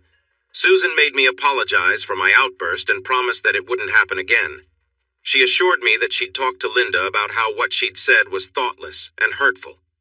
She insisted that Linda had seen the error of her ways, and I should not expect to hear her continue praising the other man. We agreed on the same time the next Thursday, and she'd contact Linda. Then Friday night happened. It started with my smoke signal app. I'd forgotten I had it and didn't recognize its ping. It was 1,234 good for you. That's right. Guinness is good for you. The guy at the Irish pub. Sean. Your boy, the other man, is here. He's making advances toward 2 women who came in with a group. One might be your wife. He attached a picture. It was taken quickly and discreetly with the phone's camera, but it told me what I needed to know. The 2 women were Linda and Dee. The other man had his hand on Linda's shoulder, and she looked delighted. I also saw Gus and the back of Rose's head, which meant Andy and Helen had to be there too, unless Gus and Rose were involved with each other. The place was packed. St. Patrick's Day wasn't until Monday, but Friday night already seemed to be starting the celebrations, and of course the Irish pub would be a busy place with a live band. I tried to save the pic, but Smoke Signal did its job and didn't let me, not even a screenshot. I smoke signaled Sean back. "Thank you, Sean. Yes, that's her. I'll make it worth your while. Good job and good luck tonight. I'm sure you're busy." I sent him another $100 through Venmo and wondered if any of my so-called friends were planning on informing me about this. My mind raced with possibilities, but I felt paralyzed about what to do. Find the kids? Tell Nana and P-Pop? Tell Linda she's been caught? Inform Dave? He deserved to know. Should I let Phil know? Or should I keep this to myself and set up a trap? If I called anybody at all, I was sure the news that I knew would get back to Linda. I was still troubled by all of that when Smoke Signal dinged again. Rockin' Robin, 2,558. I'm sorry, Jim. Mr. Lavaliere had the penthouse reserved, and he just arrived with your wife and another woman. I recognized her from that picture you showed me with your kids. I'm sorry. Please don't come here and start any trouble. I may have to call the police if I see you, but you deserve to know. Jilted Jim, 2681. Thank you, Robin. Don't worry, I'm in Atlanta this weekend and I couldn't show up there even if I wanted to. Is this the other woman? I'd attached a picture of Dee and Linda together from one of our previous nights out a year or two ago. Rockin' Robin 2558. Yes, that's her. I'm sorry. For what it's worth, this is unusual. I've never seen him here with two women at once. Maybe it's nothing. Maybe it's not what you think. Jilted Jim 2681. Thank you, that's very kind of you, but I'm certain that it is what I think. Here you go, check Venmo. That's for your trouble. I Venmo'd her another $100 and began to realize how expensive it would be to keep spreading money around town for news I didn't even want to hear. I spent the rest of the mostly sleepless night brainstorming my next move. Linda was not going to drive me out of my own house forever. It was time to start thinking about how to turn my strategic retreat into an advance. But even with my moving back into the house, nothing was going to be the same. I'd have to do some redecorating and reorganizing to make my own mark, claim my own territory. And if Linda didn't like it, too bad. I didn't like what she did either. So I got online and did some shopping. Tristan and Isolde is also apparently Tristan and Isolde, and it's been turned into an opera, a movie, and more. I ordered a poster print of the Salvador Dali painting, the one with the dandelion head. I also ordered a medieval arming sword, to my own amazement. I didn't know you could get such things online. Then I ordered 2 twin beds and started looking at room dividers. I spent the rest of the weekend touring the world of Coca-Cola, Turner Field, and the Atlanta Zoo. I meant to see the Fox Theater, but it was closed. Sunday brought me back to the airport and home again, where I checked into the suites. Work was work, and I was hailed as a conquering hero, though I knew I had already faced challenges in a much more important arena. Somehow, Linda got word that I was back in town and back at work, but she never figured out where I was staying. Either my car cover was working, or she let me keep my distance. She must have known she was on thin ice. She had no idea how thin. I wanted to see the kids, but I did not want Linda to intervene so we could just talk. I made it clear that wasn't going to happen until we saw each other at Dr. Manette's on Thursday. I hadn't let on to anyone that I knew about her situation with Dee and the other person, and I wasn't going to. I did want to get some more ducks in a row before Thursday, so I had to talk to somebody. Dave was out. He wasn't talking to Dee. Phil would tell Jane I'd called, so he was out too. That left Andy and Gus. Andy was probably more sympathetic, but I figured Gus was in more of a position to help me out, even if he didn't realize it. I didn't trust either one of them. Neither had alerted me to Linda's continuing behavior, so I was certain the wives had conspired to keep them quiet. What was that term? The ancient Greek concept where the women stopped a war by withholding intimacy? I had to Google it. Lysistrata. That was it.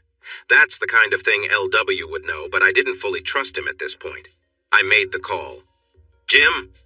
Gus, I need you to tell me something. Ah, yeah, anything, man. I could hear the tension in his voice. He had to be hoping I wasn't going to ask about Brennigans, but he couldn't appear reluctant to tell me anything either, so I didn't ask. Has Helen said anything about the next time we were all going to meet up? Another gathering? No, not specifically. No plans? No. Why? Are you and Linda? No, absolutely not. I'm asking about the group. Has anybody mentioned a location downtown that any of the girls were interested in? Oh, well, yes, now that you mention it. Helen said something like that a few weeks ago. There was some place Dee wanted to go. Do you remember the name of the place? No. Was it called Cahoots? Wait, yes, that was it.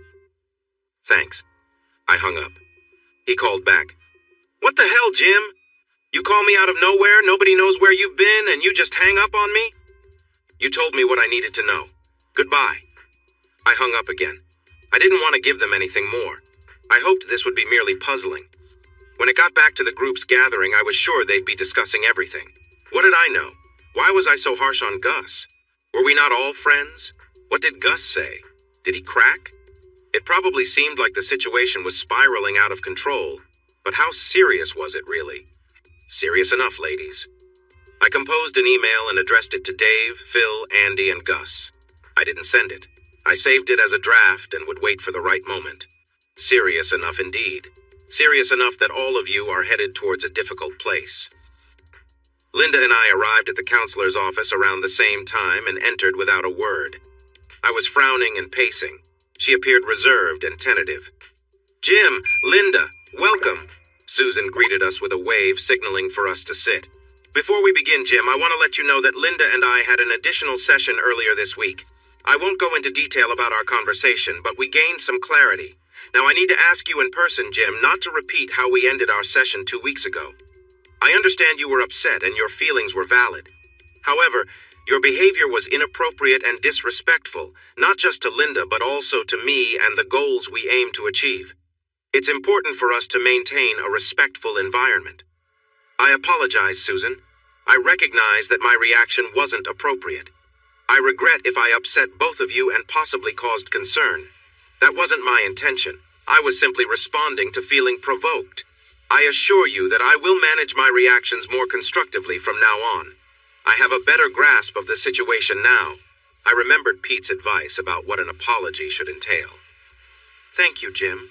I accept your apology, and I'd like you to extend that to Linda as well. But first, she looked towards Linda, giving an encouraging nod. Linda took a breath and looked at me. Jim, I'm truly sorry for what I said 2 weeks ago. It was wrong of me to defend Mark in that way. I unfairly put you in the position of the bad guy while elevating him, and I have no excuse for that. Susan helped me recognize how my words affected you. You are my husband, and I should be on your side. I understand that now. Jim, Susan said, that was a sincere apology. There's a key term, apology. However, Linda, it hasn't gone unnoticed that you have yet to acknowledge what led to all of this. What do you mean? Linda seemed genuinely perplexed. When we met here 2 weeks ago, you never said "I'm sorry" to me. You didn't express any regret for the actions that contributed to our challenges. Your actions weren't the main issue in our marriage. My reaction was, "That's not true."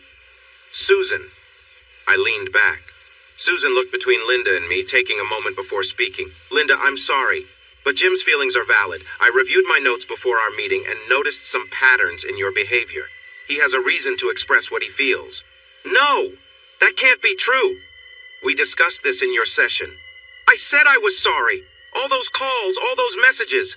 Jim, you never responded. Didn't you listen to them? Did you even read my texts? My emails? I said I'm sorry, I'm sorry, I'm sorry. Okay, Linda.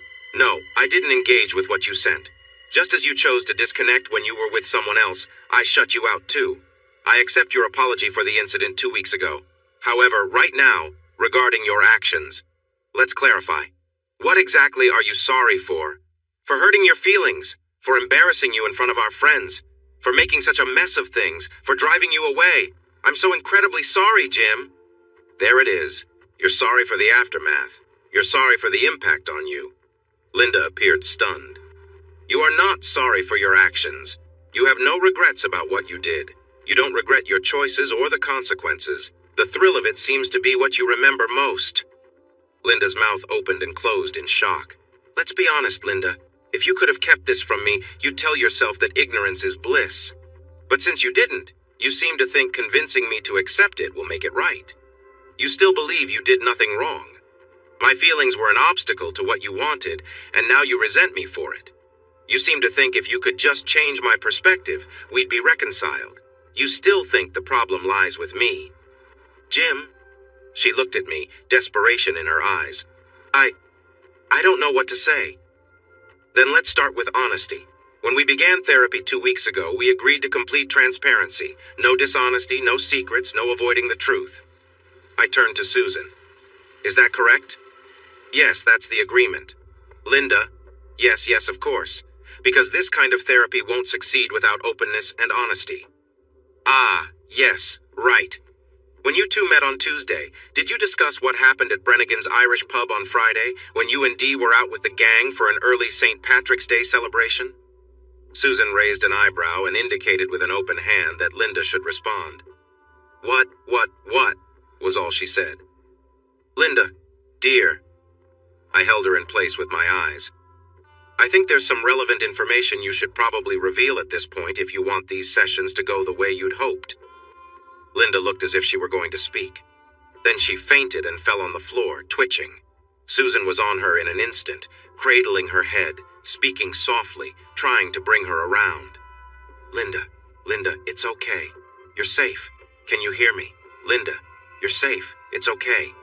I'm sorry, Susan. I didn't know that would be her reaction. This happens more often than you might think, she said. There's more than one kind of avoidance reaction. You ran away physically. She escaped into this. There are some smelling salts in my bag if you could hand it to me. Thank you. I don't think we need them yet. Linda, there you are. Here we are. You're safe, Linda. Wake up. Come around. You're safe. Linda was stirring, blinking, her arms moving from the elbows but not the shoulders. She started making noises that weren't words, then plaintive sounds. Finally, she spoke through gasps and sobs. No! You weren't supposed to know. You weren't supposed to know. You can't. You're not supposed to know. Susan looked at me. Okay, Jim, I think you've made your point. She maneuvered Linda off the floor and halfway onto the love seat, where she put her in a reclined position and elevated her feet. Why don't you tell us what's got your wife so upset? Wouldn't it be better to give her the opportunity to come clean about it?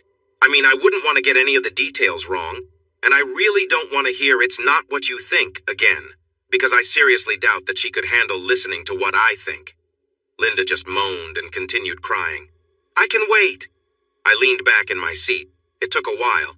There was lots of feverish "no" and muttering of "you can't, no, you can't," and I didn't mean it, along with just plain sobbing. When she finally pulled herself together, our session was nearly halfway over. Okay, she finally said. Okay, how did you know? How did I know? Easy. I stopped trusting you, and I'm not foolish. She wept a bit more while saying, You know what I mean? You mean which one of your friends revealed this to me? None of them. They all misled me, and I don't trust them any more than I trust you. I asked some staff there for any information they had about the married women that asshole was deceiving, and I gave them your picture. How? Who told you we'd be there? Nobody. Honest. I didn't know you were there until I got the word from a bartender. Nobody in your group said anything about it. I know you convinced your friends to keep quiet and make whatever other threats they needed to ensure discretion. You all seem to have some kind of pact to support each other. No, it's not like that. Aha! Then why didn't Gus or Rose reach out when you left with him again?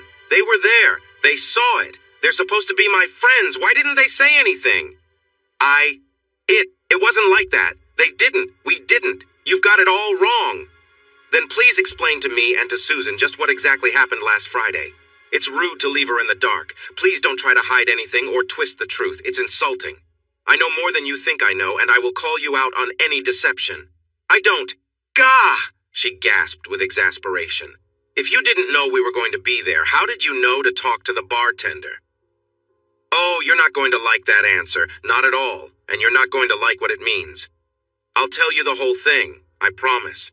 But you're going first. Spill it.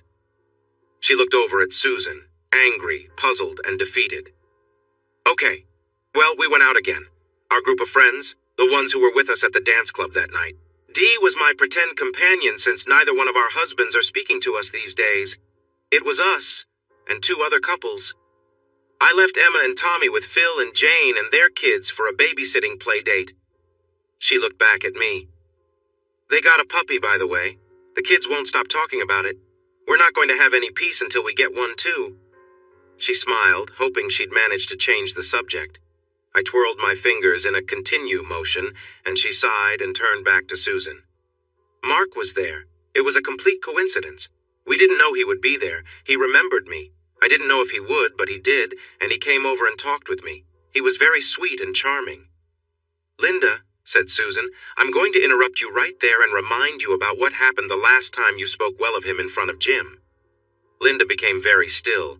She noticed I'd turned red, and I was pretty sure a few of the veins in my neck might be throbbing. She started shaking a bit. It's okay, I said. Your friend is still a problem, whatever you think of him. Go on. He's not my friend. Whatever. Go on. Jim, said Susan, you promised not to try to antagonize Linda. She won't defend him, and you won't attack her using him, okay?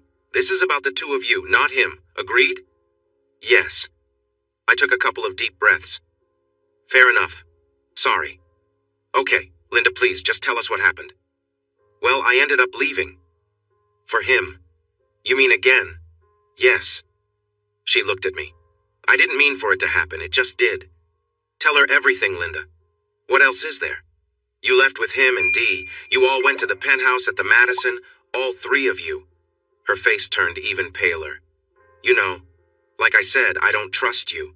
It wasn't like, oh, I can't believe I'm even saying this. We were both with him, yes. Sometimes it was one of us, sometimes both of us together. But it wasn't like that between me and her, except, yes, a little bit because he wanted it. But Dee and I aren't like that, not really. This was the first time anything like that ever happened. She buried her face in her hands. I don't know what you must think of me. Yeah. We sat in silence for a while. Eventually she spoke again. How many places around town did you check to find out about this? This is the part you won't like. I asked around about him. Despite his public image, he's known for this getting involved with married women. It's like a game to him. He enjoys it. He's even got a few places he frequents where women go, knowing what he does. It wasn't hard to figure out. I leaned in. But you knew that, didn't you, Linda? She started crying again, softly. I decided to push further. The Madison, the dance club. That's why Dee wanted to go there, isn't it? And Brennigan's on St. Patrick's Day, no way he'd miss a chance like that. I called Gus, and he said you all were planning on going to Cahoots. It wasn't a coincidence, Linda. More tears.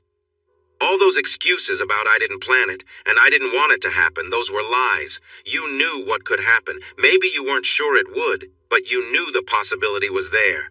And you were excited about it. You, Dee, Jane, Rosie, Helen, all of you knew. You brought us there hoping something like this might happen, and you, Linda, got what you wanted twice. And you're still planning on going again, aren't you? She kept crying. I pulled out my cell phone, called up the draft email I'd prepared, and hit send. I just sent that information to Dave, Phil, Gus, and Andy. Now all the guys know about the situation you ladies set up. How you used us without our awareness. One of the busboys at Morrison's told me that someone came up to you on Leap Day because we were the most adorably affectionate couple there. He focused on us because of how I was with you. You used me to get his attention, Linda. You used me to gain something you wanted. Then you went and did it again. He knew that the news about your arrangement would get back to me. Of course it would. He meant to make me aware of it. And let's not pretend you weren't planning to continue. You had already decided to go to that other bar. And even if that doesn't happen, he's got your contact information. And you've got his, or some way of communicating. He's not going to stop pursuing you until the divorce papers are signed. Then he'll move on to the next one. She was crying so hard, I'm not even sure how much of that she heard.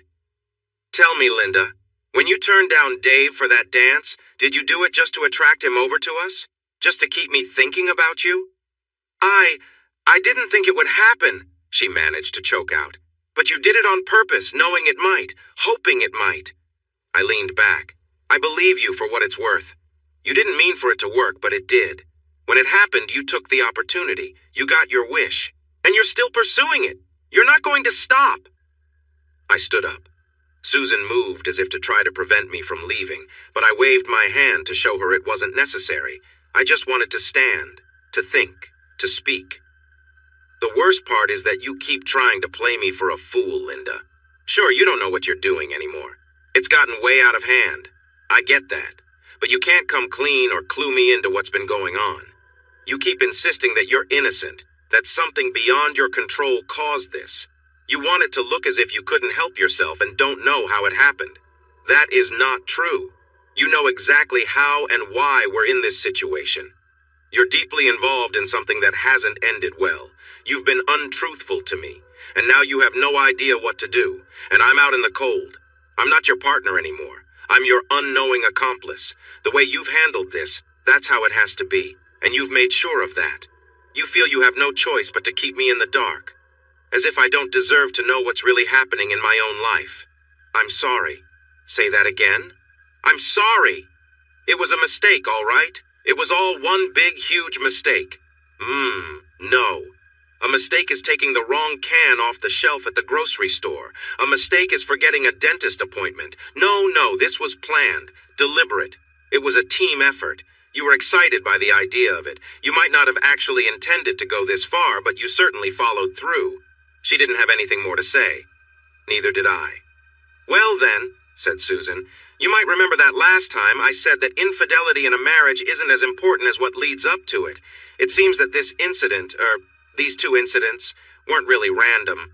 Your group of friends, Linda, specifically the women, this is a kind of fantasy life that you all participate in?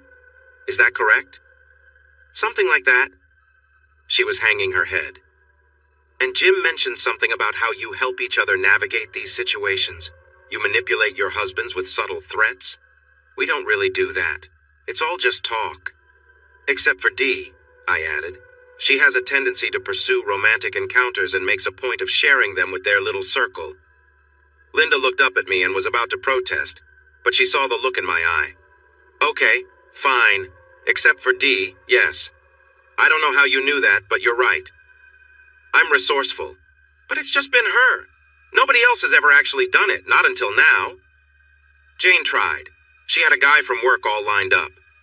Okay, yes, Jane tried, but Phil shut her down. She's been on her best behavior ever since. How? Did Phil tell you? Why would Phil tell me anything? Didn't you hear about the disagreement after you left Morrison's with that guy? We were ready to confront each other. I didn't even know the kids were at their house during your gathering. Linda, I'm starting to believe that none of these people are really my friends anymore if they ever were. All technically true. There was a lie of omission in there about having talked to Phil, sure, but Linda didn't catch it. She was used to thinking that she was the sneaky one. I did hear about the disagreement. Look, I wish you wouldn't hold it against them. They're still our friends, and our kids enjoy each other's company. I won't keep Emma and Tommy away from their friends, or the puppy. But for goodness sake, Linda, you've got to stop treating me like I'm naive. Like I couldn't possibly know anything unless you specifically tell me. I had no idea you held me in such low regard. I don't! Jim! You're one of the smartest people I've ever known. I love that about you. Then how do you think it's acceptable to deceive me like this? Did you really think I wouldn't be able to see through any of this? I thought, oh God, I don't even know what I thought. Yeah, I figured. That's called affair fog. I looked it up. People create some kind of alternate reality to justify their actions. And you've been keeping your little secrets from me for so long that you're used to it. I closed my eyes and lowered my head. It's my own fault, too. I viewed you with such affection for so long that you knew I'd believe whatever you told me. I'd already misled myself. And you were right. That's on me. But when you use that against me, when you turn my trust in you into a weapon, that's not okay. I've mentioned this before, but I don't think it ever really resonated with you. Jim. She was just shaking her head. I'm sorry, I'm truly sorry. About all of it this time. I should never have done any of this. I know I'm deeply regretting the consequences, but I also know I was wrong. We were playing a dangerous game that we should never have engaged in, and it got way out of control, and I'm sorry. I know I hurt you. I knew I would hurt you. I knew I was taking advantage of your feelings for me. I knew I was taking you for granted and manipulating you. And it was all about me getting what I wanted, and I was wrong. I shouldn't have wanted it. I don't actually want it. I'm sorry I did it. I wish it never happened. This is not how I want our marriage to work. You deserve better from me. You don't deserve any of this. You have every right to be as hurt and as angry as I've made you. It's not your fault. None of it. It's all me. I felt Susan's eyes on me. That's a start, I said. Thank you. Well, said Susan, it seems that we've made some progress today. Good work, both of you. Now, there are some choices to make. I can't tell you what to do, Linda, but I can tell you that your continued association with these individuals especially. Dee, that is not compatible with the outcome you say you want. They've clearly been a negative influence on your marriage, and I hope I don't even have to tell you that continuing your communication with Mr. Lavaliere is not acceptable. You'll have to break off all contact with him immediately if you want to have even the smallest hope of remaining married. It's not what you think. I'm afraid it is, she smiled sadly. You might choose not to see it that way, but yes, it is. It counts. And the level of honesty that Jim is holding you to, you're going to have to maintain that. No more deceiving yourself. No more deciding what you think Jim deserves to know and what he doesn't.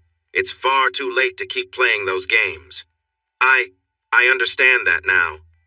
And Jim, You're going to have to figure out how to move forward. Are you finished running away yet? Mostly. I think I want to move back into the house. Linda's face lit up with surprise. Not in that way, Linda.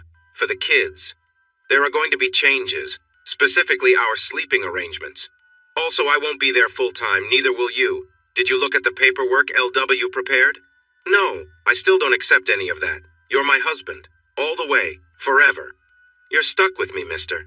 She smiled, hoping to charm me. A month ago, it would have worked. This time it didn't. She could see it in my face.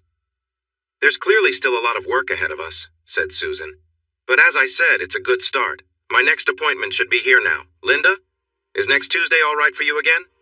She nodded. I'll want to see you too, Jim, one-on-one. When are you available? I've got some stuff to arrange. I'll call you tomorrow. I'll expect that. She stood up. Again, good work. Miles to go, but we're moving in the right direction. I met my family at home for dinner that night, which surprised everyone, including me. I'd called ahead and rang the doorbell at my own house, which felt strange. Emma and Tommy rushed to me like a whirlwind, instantly surrounding me with their excitement. Daddy! Daddy! Daddy! They were eager to tell me all about someone named Charlie. It took me a moment to understand they were talking about the Nessmans' new puppy. Jim, this is your home. You don't have to ring the bell. Linda was dressed nicely, an inviting smile on her face, but it felt a little forced. Maybe it had always been that way. I focused on Emma and Tommy, who continued to chatter about everything they could think of. Charlie the dog. Emma said this, Tommy said that, and how we needed to get a puppy too, naming him Sven like Sven in Frozen, even though he's not a reindeer. Amid the joyful chaos, Emma asked me, Did you find the trolls, Daddy? Yes, honey, I found the trolls. Some of them anyway, not where I expected, but I think I can find more. So you're strong now. You can defeat the villain and come home. Something like that, yes. I can come back home, kind of, but the villain isn't beaten yet. Linda watched us and suddenly realized who the villain must be. She stepped back towards the kitchen, mentioning that dinner was almost ready. It was meatloaf. I really did love her meatloaf. Throughout the meal, Linda and I barely spoke to each other, as the kids were eager to keep me engaged with their lively chatter, even if it was about the most mundane topics. I'm sure they could sense the tension between their parents, and were doing their best to run interference between us. Eventually, they wore themselves down and insisted on watching Frozen with me before pajamas, toothbrushing, story time, and bed. I managed to mostly avoid Linda throughout the process, and I'm sure she was aware of it. 3 hours later, I was ready to head out. Jim, you don't have to leave, said Linda. We haven't really gotten to talk. I kind of do, I replied. Look, I'm going to come by later and move some stuff around before I'm back. Things are going to be different. We're not going back to how it was. I understand that, honey, I really do. She was careful about how she said honey. She wanted it to be casual, relaxed. It was a deliberate slip, meant to seem natural. It was a calculated risk on her part, and we both knew it. But it's been hard with just me and the kids here. I've basically been a single parent for almost 3 weeks. It's a lot of work, and I'm so lonely. I need you here, Jim. We all need you. The kids need their father, and I need my husband. Okay, those are 2 different conversations. All right, I guess I suppose that's fair. But it doesn't change the fact that both are true. Look over the papers from LW, you'll see how this is going to work. Seriously, Jim, you can stay here tonight, please? Oh no. Linda, there is no way on earth I'm staying in this house tonight. And even if I were, there is no way I would consider being close to you. Emotions aside, it's just not safe for me to even think about it. What? What do you mean? Haven't you even thought about health risks? The situation you were in was complicated. How many partners has he had? Do you even know? You need to be cautious and think about what measures you took to protect yourself. Linda blushed. Must you embarrass me like that, Jim? Mark is an athlete. He has to be clean, I'm sure of it. Yeah, I'm sure that's what you would have thought, but it's something to be more careful about. These things can be hard to detect. You could have something for years without even knowing. You should really consider seeing a doctor. She had the decency to look at least a little bit ashamed. Now that I'm thinking of it, D2, how many anonymous encounters has she had? You're on the hook for all that as well. You've been exposed to countless individuals engaged in unwise behaviors. So no, Linda, I'm not getting anywhere near you. Not now, not tonight, not this week or this month or any time in the foreseeable future. The thought of it still makes me uneasy, and I don't want to have anything to do with that situation. Shame on you. I guess nothing takes the edge off your fantasies like the thought of serious consequences. Linda was still upset when I left. The next day was a busy one. I slept fairly well at the suites and made an appearance at work the following morning. At 10:30, long after Linda would be at work and the kids would be at daycare, I made my way to my house with all that stuff I'd ordered. After a few hours, our queen-sized bed was gone from our shared bedroom, replaced with a room divider featuring our new medieval arming sword, splitting the space right down the middle, and a pair of twin beds, one on each side. New sheets and pillows were set up as well. Our respective dressers and nightstands were separated, never to mingle again. I had hung the framed print of the dolly painting on the wall opposite the divider. Linda would figure it out.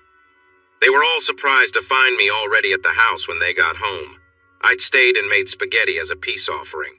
The kids were only slightly less excited than they had been last time. If they maintained this level of enthusiasm, they might even still have some respect for me by the time they were teenagers. The babble was non-stop. Charlie, Frozen, Wendy's, love you all the way to the moon and back again. Then to Mars, Saturn, Jupiter, Uranus, and Neptune, and all the way back home again. Can we get a puppy, please? Linda, on the other hand, was puzzled but unwilling to talk in front of the kids. Was I home? Was this for good? Were we going to be okay after all? The nightly routine didn't give her a clue. I said nothing and did my best to act normal. The pajamas and toothbrushing, the movie and the stories all went as they always did. And every questioning look from Linda was met by a neutral expression from me. At one point, she must have gone into our room for something and came back with a look of confusion and frustration on her face. She did her best to hide it from the kids, but failed. "Mommy, why are you upset?" asked Emma as we were trying to usher her to bed. We had just put Tommy down. "I'm not upset." "Yeah, you are," she said, wide-eyed. "Why?" It's nothing you did. I'm upset with your father, and we're going to talk about it, but it's not your fault. It's nothing to do with you, okay? We still love you. Everything's going to be fine." Emma didn't believe her. Neither did I, but she went to bed quietly anyway. I was certain she wouldn't actually sleep for a while yet. "Not in the house. Outside," I said. We made our way to the little patio out back through the kitchen door. "What happened to our room? Where is our bed?" Linda was beside herself with frustration. "I did what I said. I told you there would be changes. You had no right to do that without even talking to me. I had no... Jesus, Linda, you walked out on our marriage while your friends supported you. You had no right. I guess that's just how things work between us now. Each of us makes decisions that affect our marriage and family without consulting each other. You were the one who started it." "That's not the same. That had nothing to do with you. Nothing to do with... The single most traumatic thing that's ever happened to me in my whole life had nothing to do with me. The fact that my wife chose to disregard our marriage right in front of me had nothing to do with me." I turned to walk around the house to get to my car, but Linda grabbed my arm and pulled me back. "No, you don't get to walk away from me again. You're going to talk to me, damn you." She had a point about me running away, and I had told myself I was done retreating. "Okay, let's get clear about one thing. Do you have any idea why I've been running away? Because you're a coward. Yeah, you're right. It's not just because I can't deal with you. I'm terrified. You know what I'm scared of? I'm afraid I'll lose control. I've never hit anyone in anger, especially not women. The first time I ever really wanted to was when I wanted to confront Dee about what you were doing. It was all I could do to hold back. And now, with us like this, it's hard to keep myself from doing something I'd regret. I could never live with that. So let's just take a step back." Linda released my arm and stepped back, taken aback. "Who are you? You've never spoken to me like that before." "Well, we're experiencing a lot of firsts together, aren't we?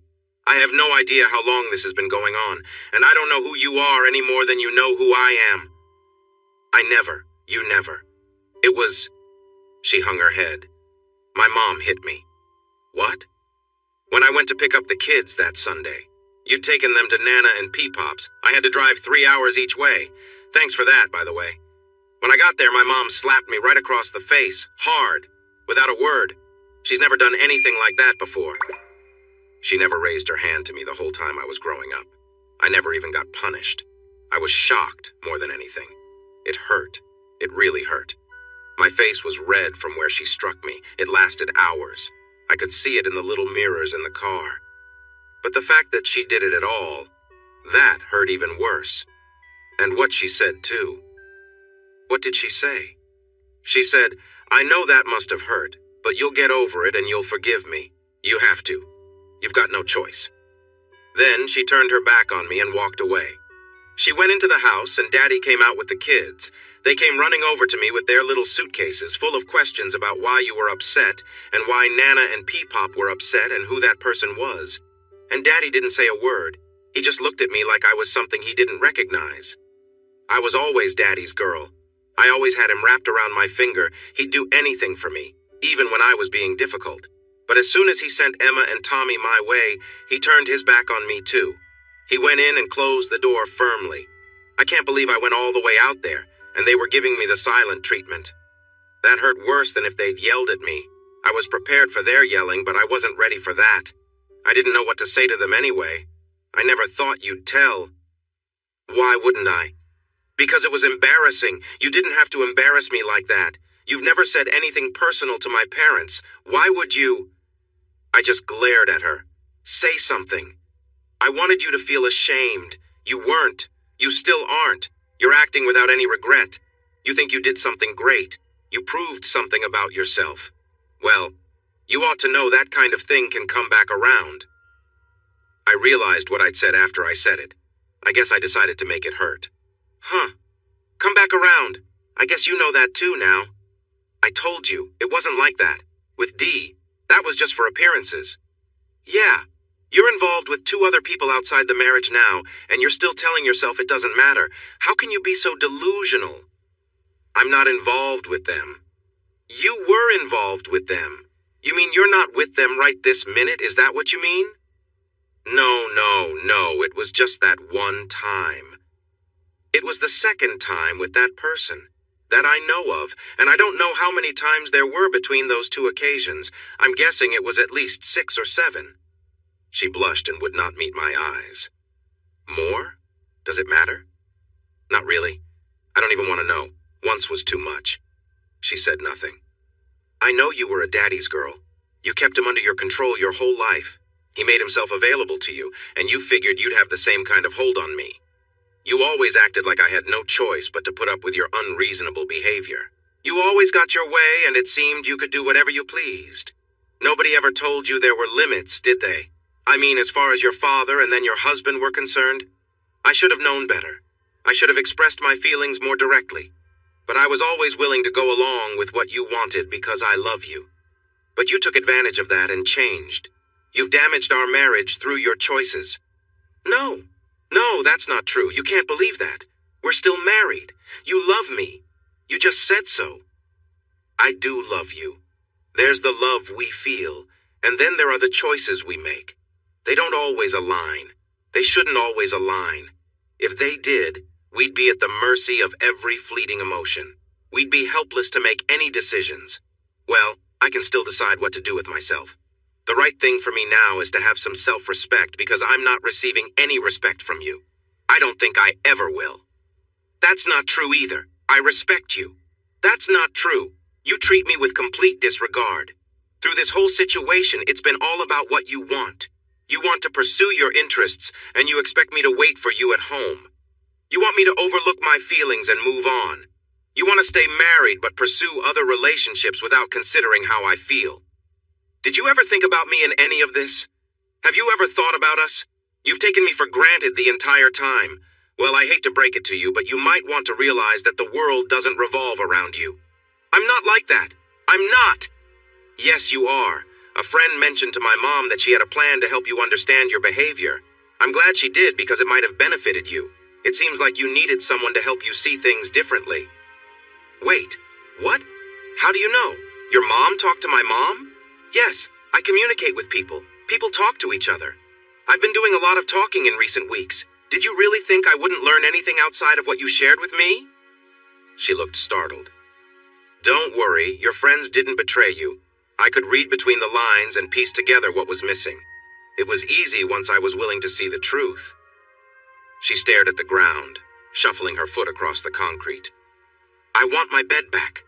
I want our bed back with you in it. Again with the I want. What did I just say about this marriage not being only about what you want? You demanded that I stay and talk to you, but you won't even listen to what I have to say? What's the point? You know what this is all about? This isn't about what you want or what I want. It isn't about your so-called mistakes that you've carefully managed and misled me about and that you're still repeating. It isn't about my hurt feelings or wounded pride. The only thing that matters now are those 2 children in that house. That's it. That's all that matters. They are the only priority. I'm trying to find a way to make it work for them while you've got your head buried in your own issues. They need you. They need their father. And you ran away for 3 weeks, leaving me to handle everything while you were off wallowing in your feelings. You know what they don't need, Linda? They don't need a selfish, inconsiderate mother who is unresponsive to their needs. They don't need a mother who is neglectful of her responsibilities. If Emma is going to grow up to replicate that behavior, then I don't want to see that future. She said nothing. I heard her breathing, but there were no tears this time. Finally, she spoke in a quiet voice. Is that what you think of me? That I'm selfish and inconsiderate? I allowed the silence to linger as she absorbed her own words. I guess I can see why you'd think that. I have been selfish. And yes, I've been inconsiderate too. I realize that now, and it wasn't fair to you. Still isn't. I know. I was hoping you'd accept my flaws. I thought we could move past this together. I'm human. I can only take so much. You've shown me a lot of disrespect. You made choices that placed our family in jeopardy. There are many people out there who do not respect the commitments of others, and you made decisions that aligned with that behavior. I was staring off into the distance as I spoke. Even if you thought I was extraordinary, I was never a priority, was I? Neither was our marriage or our family. That was kind of the point, wasn't it? Prioritizing your needs above everyone else's. So yes, I have every reason to feel betrayed. I can understand that. I knew you'd be upset. I just thought you'd get over it and we could return to being a family. I keep repeating it to myself, trying to convince myself of it. We were quiet for a while. I started again. When your mom hit you, what do you think she was trying to say? Oh, it was obvious. She wanted to make it clear what I'd done to you. Going off with Mark, that was a slap in the face to you. Expecting forgiveness didn't make it okay for me to do it. And then when she demanded that I get over myself and forgive her like it was my responsibility, because I owed it to her, I did that to you too. It was arrogant. It was presumptuous. God, it was so cold. It changed our relationship. Your mom's a smart person. She took a big risk. I don't know how I'll be able to get past her hitting me. At least she was trying to help. She didn't do it because she felt like it or wanted to. It had to have been hard for her.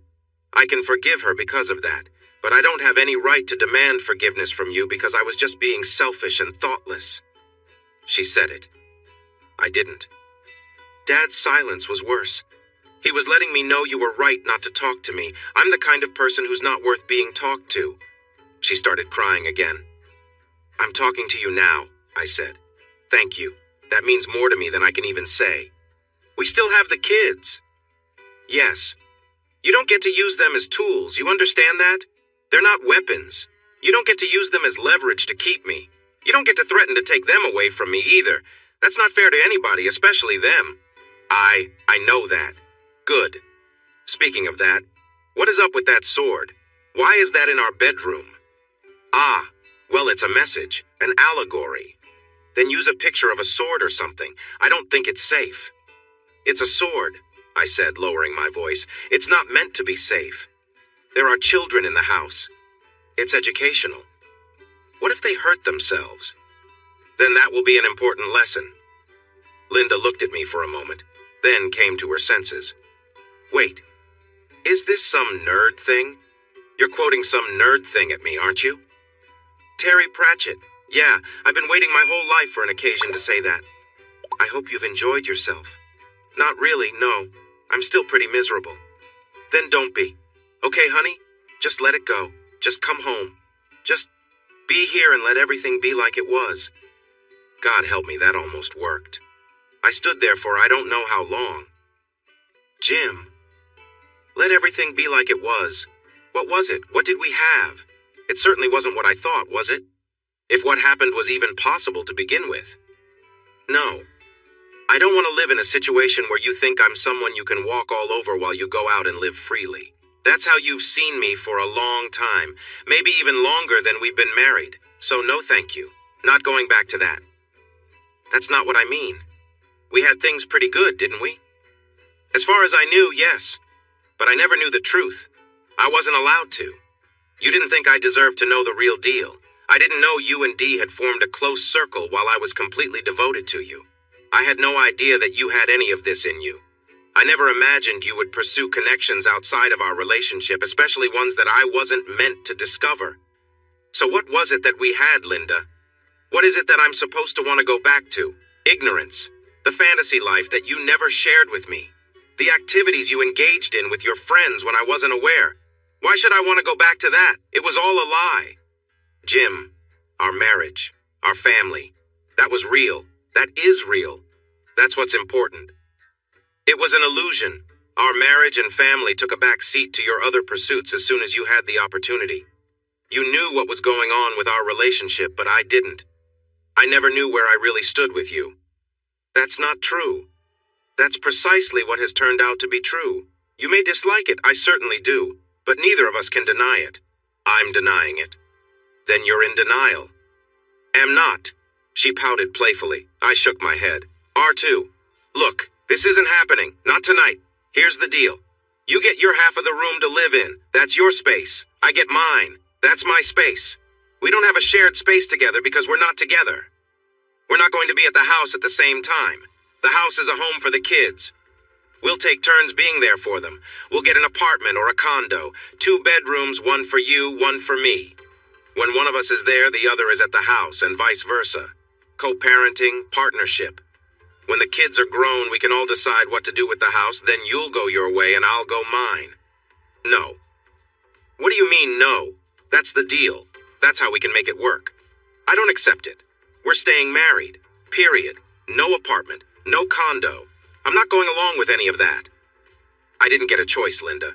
You don't either. This isn't fair. We're a long way from fair. I agree. Just look at how we got here and then talk to me about what's fair. I pulled away. I'm going now. It's late. I'm tired, and this has taken a lot out of me. I'll keep my phone on, and I'm not going to be inconsiderate and ignore your calls if you stop sending the same repeated non-apologies you've kept throwing at me, okay? Okay. I care about you, Jim. I care about you too, Linda. Good night. I wished I didn't still care for her. I was still working on that. The next few weeks were surreal. I was camping out in the suites and quickly wearing out my welcome. I was going to have to come up with something long-term. I never stayed at the house, but I was there every evening and sometimes came by in the morning, too. I made breakfast and dinner and did the bedtime routine with Emma and Tommy, who adjusted to the new situation more readily than I thought they would. Life transformed for me. I found myself living beyond the hour-to-hour existence I had endured. The constant worry and anxiety that once filled my days began to fade. Days turned into weeks, which flowed by more smoothly than before. I started to accept the reality of estrangement and divorce, even though Linda was still resistant to change. She would not spend a single night away from the house, insisting it remained her home. I struggled with the tension of being a part-time dad, but Linda maintained that my presence in the house was essential. Our sessions with Susan Manette were unproductive. I sensed that reconciliation was no longer an option, shifting the focus away from my recovery to Linda's needs and desires. I was left questioning her motivations. If she could not retain me, what vision did she have for her future? We were going in circles with no clear path forward.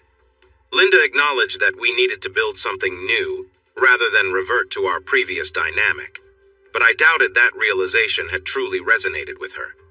I was correct about someone from Linda's past reaching out to her. He called her several times, which she admitted, but seemed to be trying to prove her honesty to me. He even sent her flowers once, which she claimed to have returned. Nonetheless, she showed me the note he included, though it was rather cliché. Linda also played me the voicemails he'd left. "Hi, Linda, this is Mark. I'd really like to see you again. Is this a good number to call you on? Call me back and let's set something up. See you soon." "Hi, Linda. Mark again. Sorry to call you twice, but I really do want to see you again.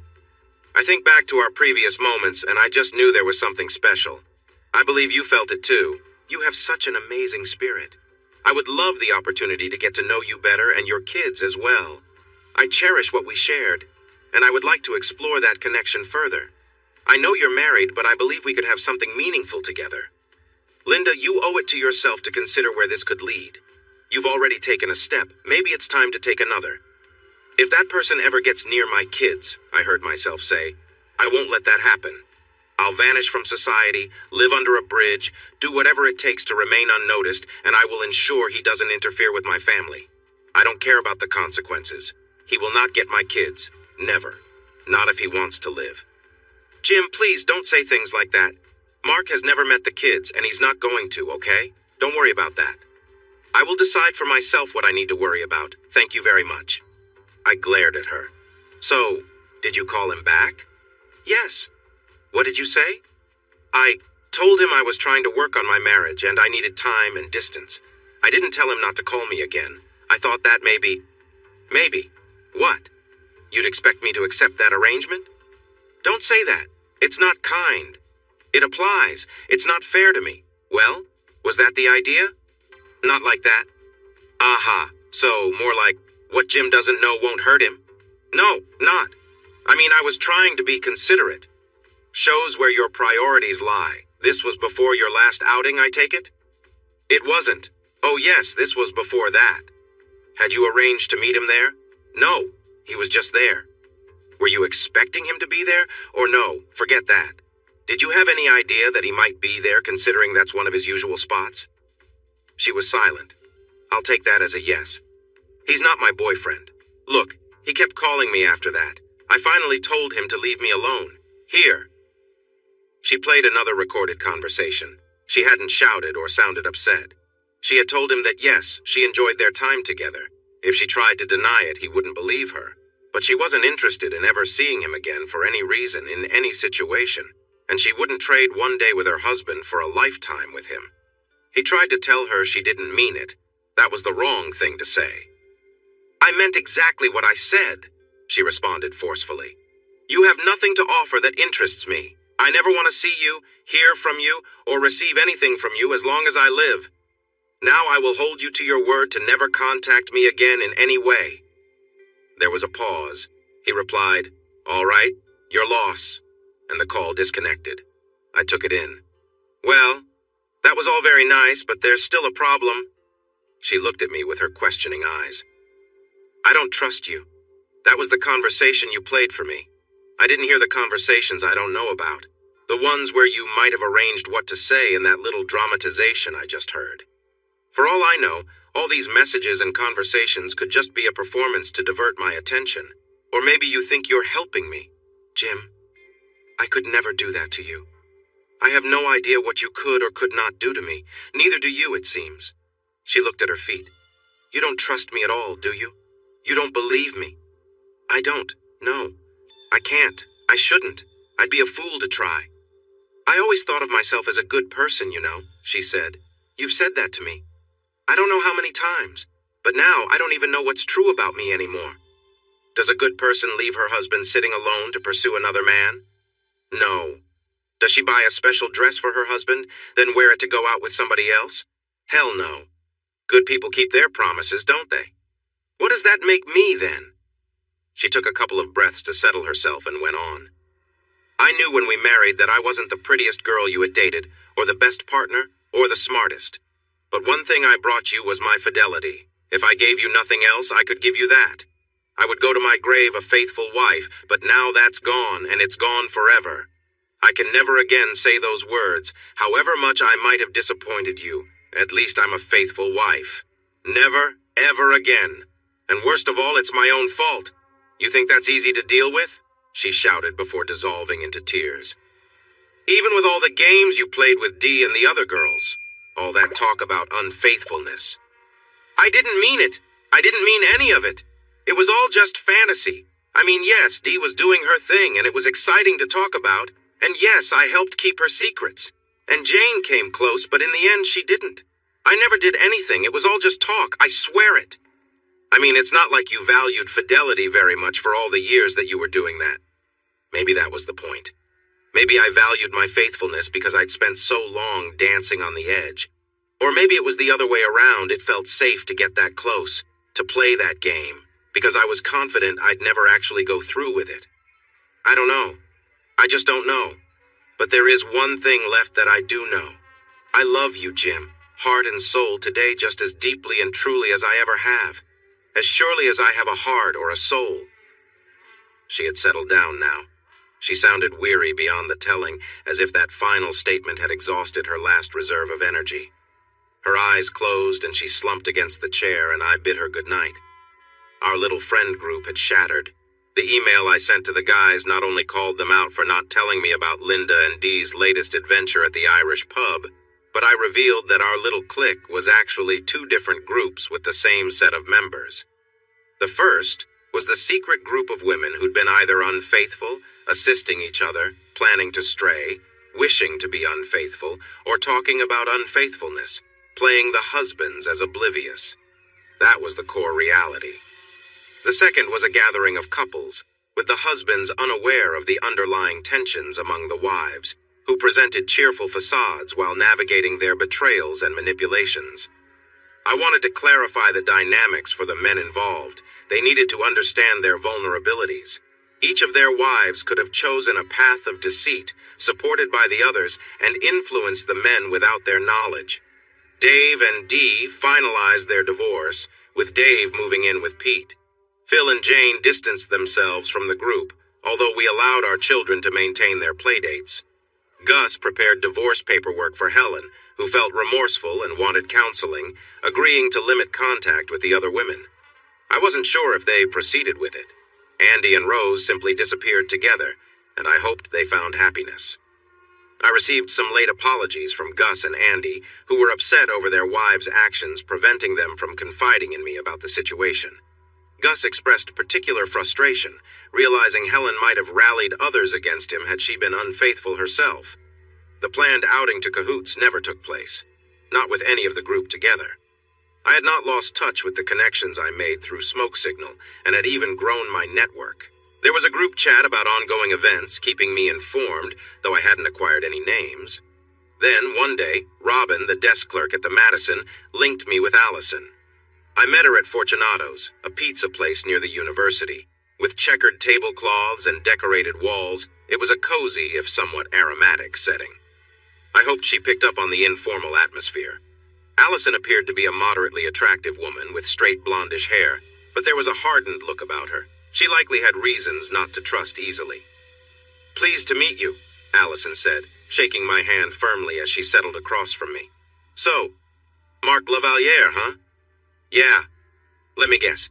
You had a date night at a club and he just grabbed her for a dance without asking, right?" "Pretty much exactly. We were there with 4 other couples and he did it right in front of everyone." "Ouch. That makes sense." "What do you mean?"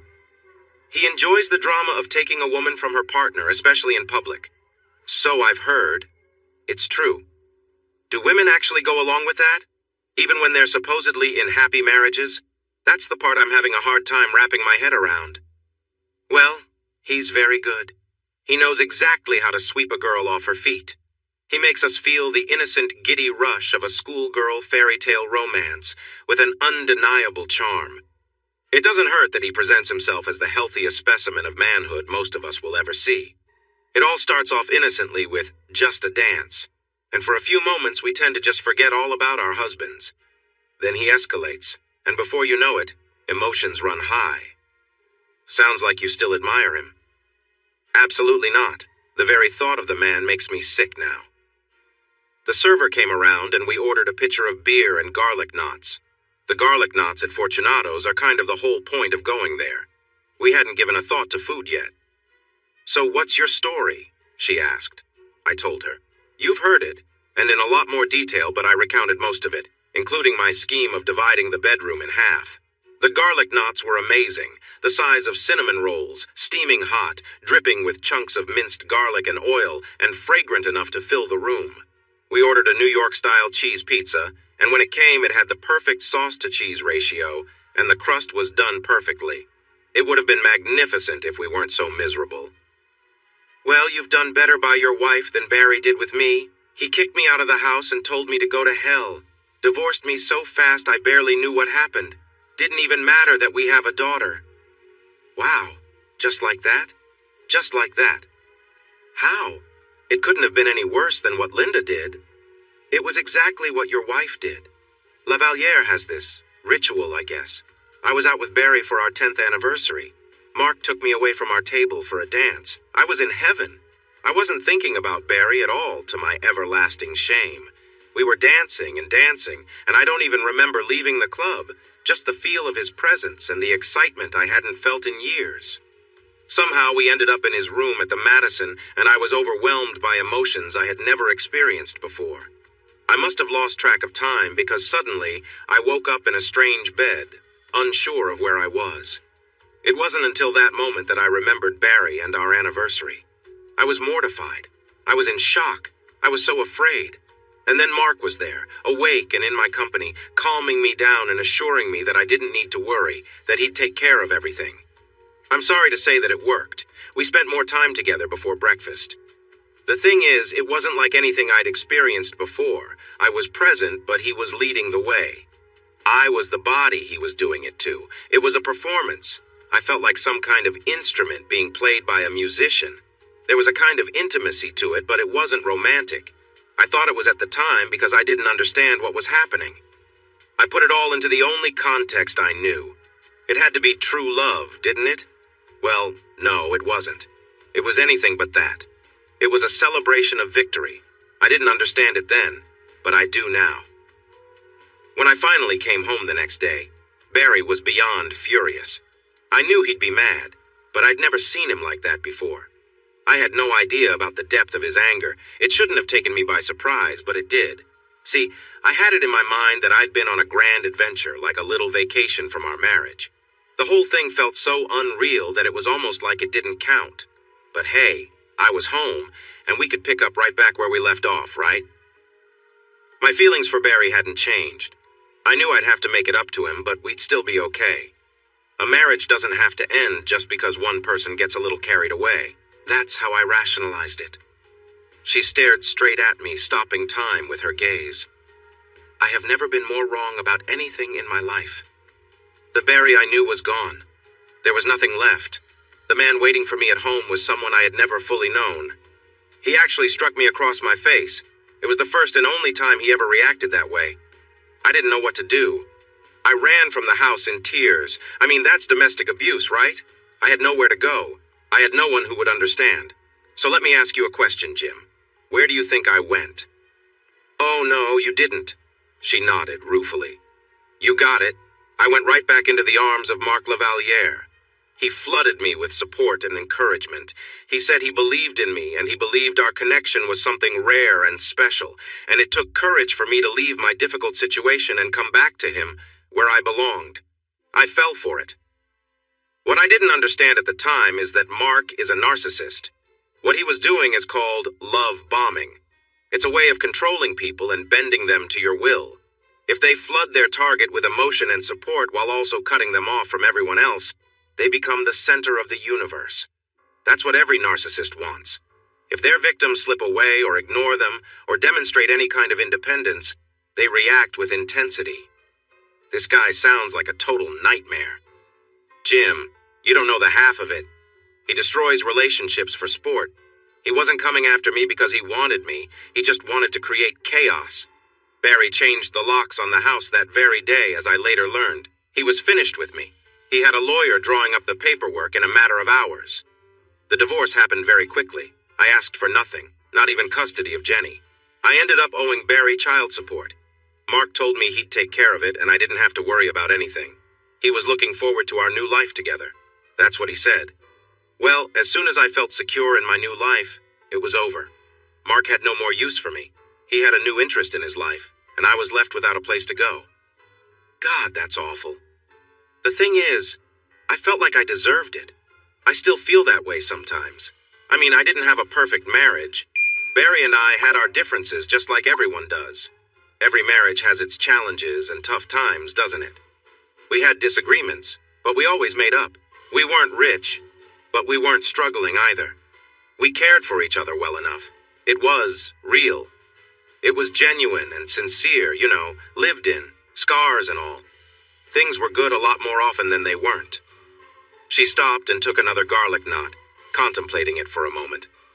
I admit our marriage suffered a bit after we became parents. That's pretty normal, isn't it? But being a parent was so worth it. Jenny was my life. She's a miracle. It was hard to see sometimes when the work just never ends and exhaustion sets in. But being her mom is the best thing I ever did. I couldn't imagine my life without her. But I turned my back on all of that. I betrayed everything I had, everything I was, just to chase a fleeting dream. My family couldn't rely on me. I deserted them, and that's on me. I was misled, yes, but it was my choice, and I'll be paying for it for the rest of my life. Mark Lavaliere cost me everything: my husband, my daughter, my home, my family, my friends, my self-respect. Wow, I hardly know what to say. What have you done with yourself since then? How have you been able to cope? I haven't done much. I haven't done well. The best thing I can say is that I'm rebuilding, or trying to. Jenny was 8 at the time. She turned 9 during the divorce. She's 11 now. I don't have full custody, but I have every other weekend, half the holidays, and a month during the summer. The time I spend with her is awkward. She still hasn't fully forgiven me, but she knows how troubled I've been and sees me trying to make it up to her. At least there's that. I'm trying. Barry is now civil towards me, which is more than I expected. We've managed to co-parent. We have a kind of truce. Jenny is neutral ground between us. He's never tried to turn her against me. But the way he looks at me now, he tries to hide it, but there's nothing in his eyes for me but disdain. He's just dismissive. He doesn't look at me with any warmth. I'm just pathetic to him. She swallowed a small sob. He knows how badly I got burned. He doesn't need to do anything else to me to have his revenge. He doesn't lord it over me or say, "I told you so." He doesn't have to. Barry hasn't remarried, and I don't think he will anytime soon. I don't think he's even really dated anyone, not seriously anyway. He's got a lot of perfectly understandable trust issues. I changed the nice, gentle, decent man he was. He's probably going to be as miserable as I am for the rest of both our lives. I know I don't have any hope of getting him back, ever. I haven't dated anyone else either, and I don't really want to. I mean, being with Mark was like a drug. It was a high. It's like I overdosed on that aspect of life, and now I've lost my taste for it. Plus, I've got my own set of trust issues now. So, nobody knew? For either one of you? My interest in dating faded away 2 years ago. I'm glad to be rid of it. It's caused me nothing but trouble. She regarded me with sudden alarm and then pointed at me with a pizza crust. "This," she said, waving the crust back and forth between us. "This is not a date. You understand that, right?" Oh no. Is that what you think? I mean, it's not that you're unattractive, but... I was digging a hole and feeling flustered. I mean, I can't even think about it. I'm sorry, I didn't mean... Were you getting that from me like I didn't mean to? I'll just stop talking. No, not a date, not now, not any time. Relax, sorry. No, I'm sorry, I didn't mean to come off that way. I just have my guard up, but... Okay, so why did you want to meet with me? Just to share stories? Kind of. I mean, the thing that really bothers me is that I don't understand why. Not really. Linda can't tell me. I don't think she even knows. I mean, there are some things I've learned and other things I've come to understand that were right in front of me that I never understood before, but I can't talk to her about it. She's a whole different person now. But also, she's always been a whole different person and I just couldn't see it. It's like I never knew who she really was or how any of this could happen. So I guess I was just looking for some other perspective. I can see that. She mopped a pizza crust in the garlic. Well, I don't know your wife, and I don't know you either. I don't have a clue about what your marriage was like. But I can tell you that Mark Lavaliere targeted your wife because he saw the vulnerability that makes his little game possible. His target is happily married, or she thinks so, but she's also bored, maybe tired, and probably feeling older and not so beautiful. Not because of anything you did or didn't do. That's just marriage. No matter how romantic you try to be, if it's coming from her husband, it doesn't mean as much. It's your job to demonstrate affection. It's nothing special anymore.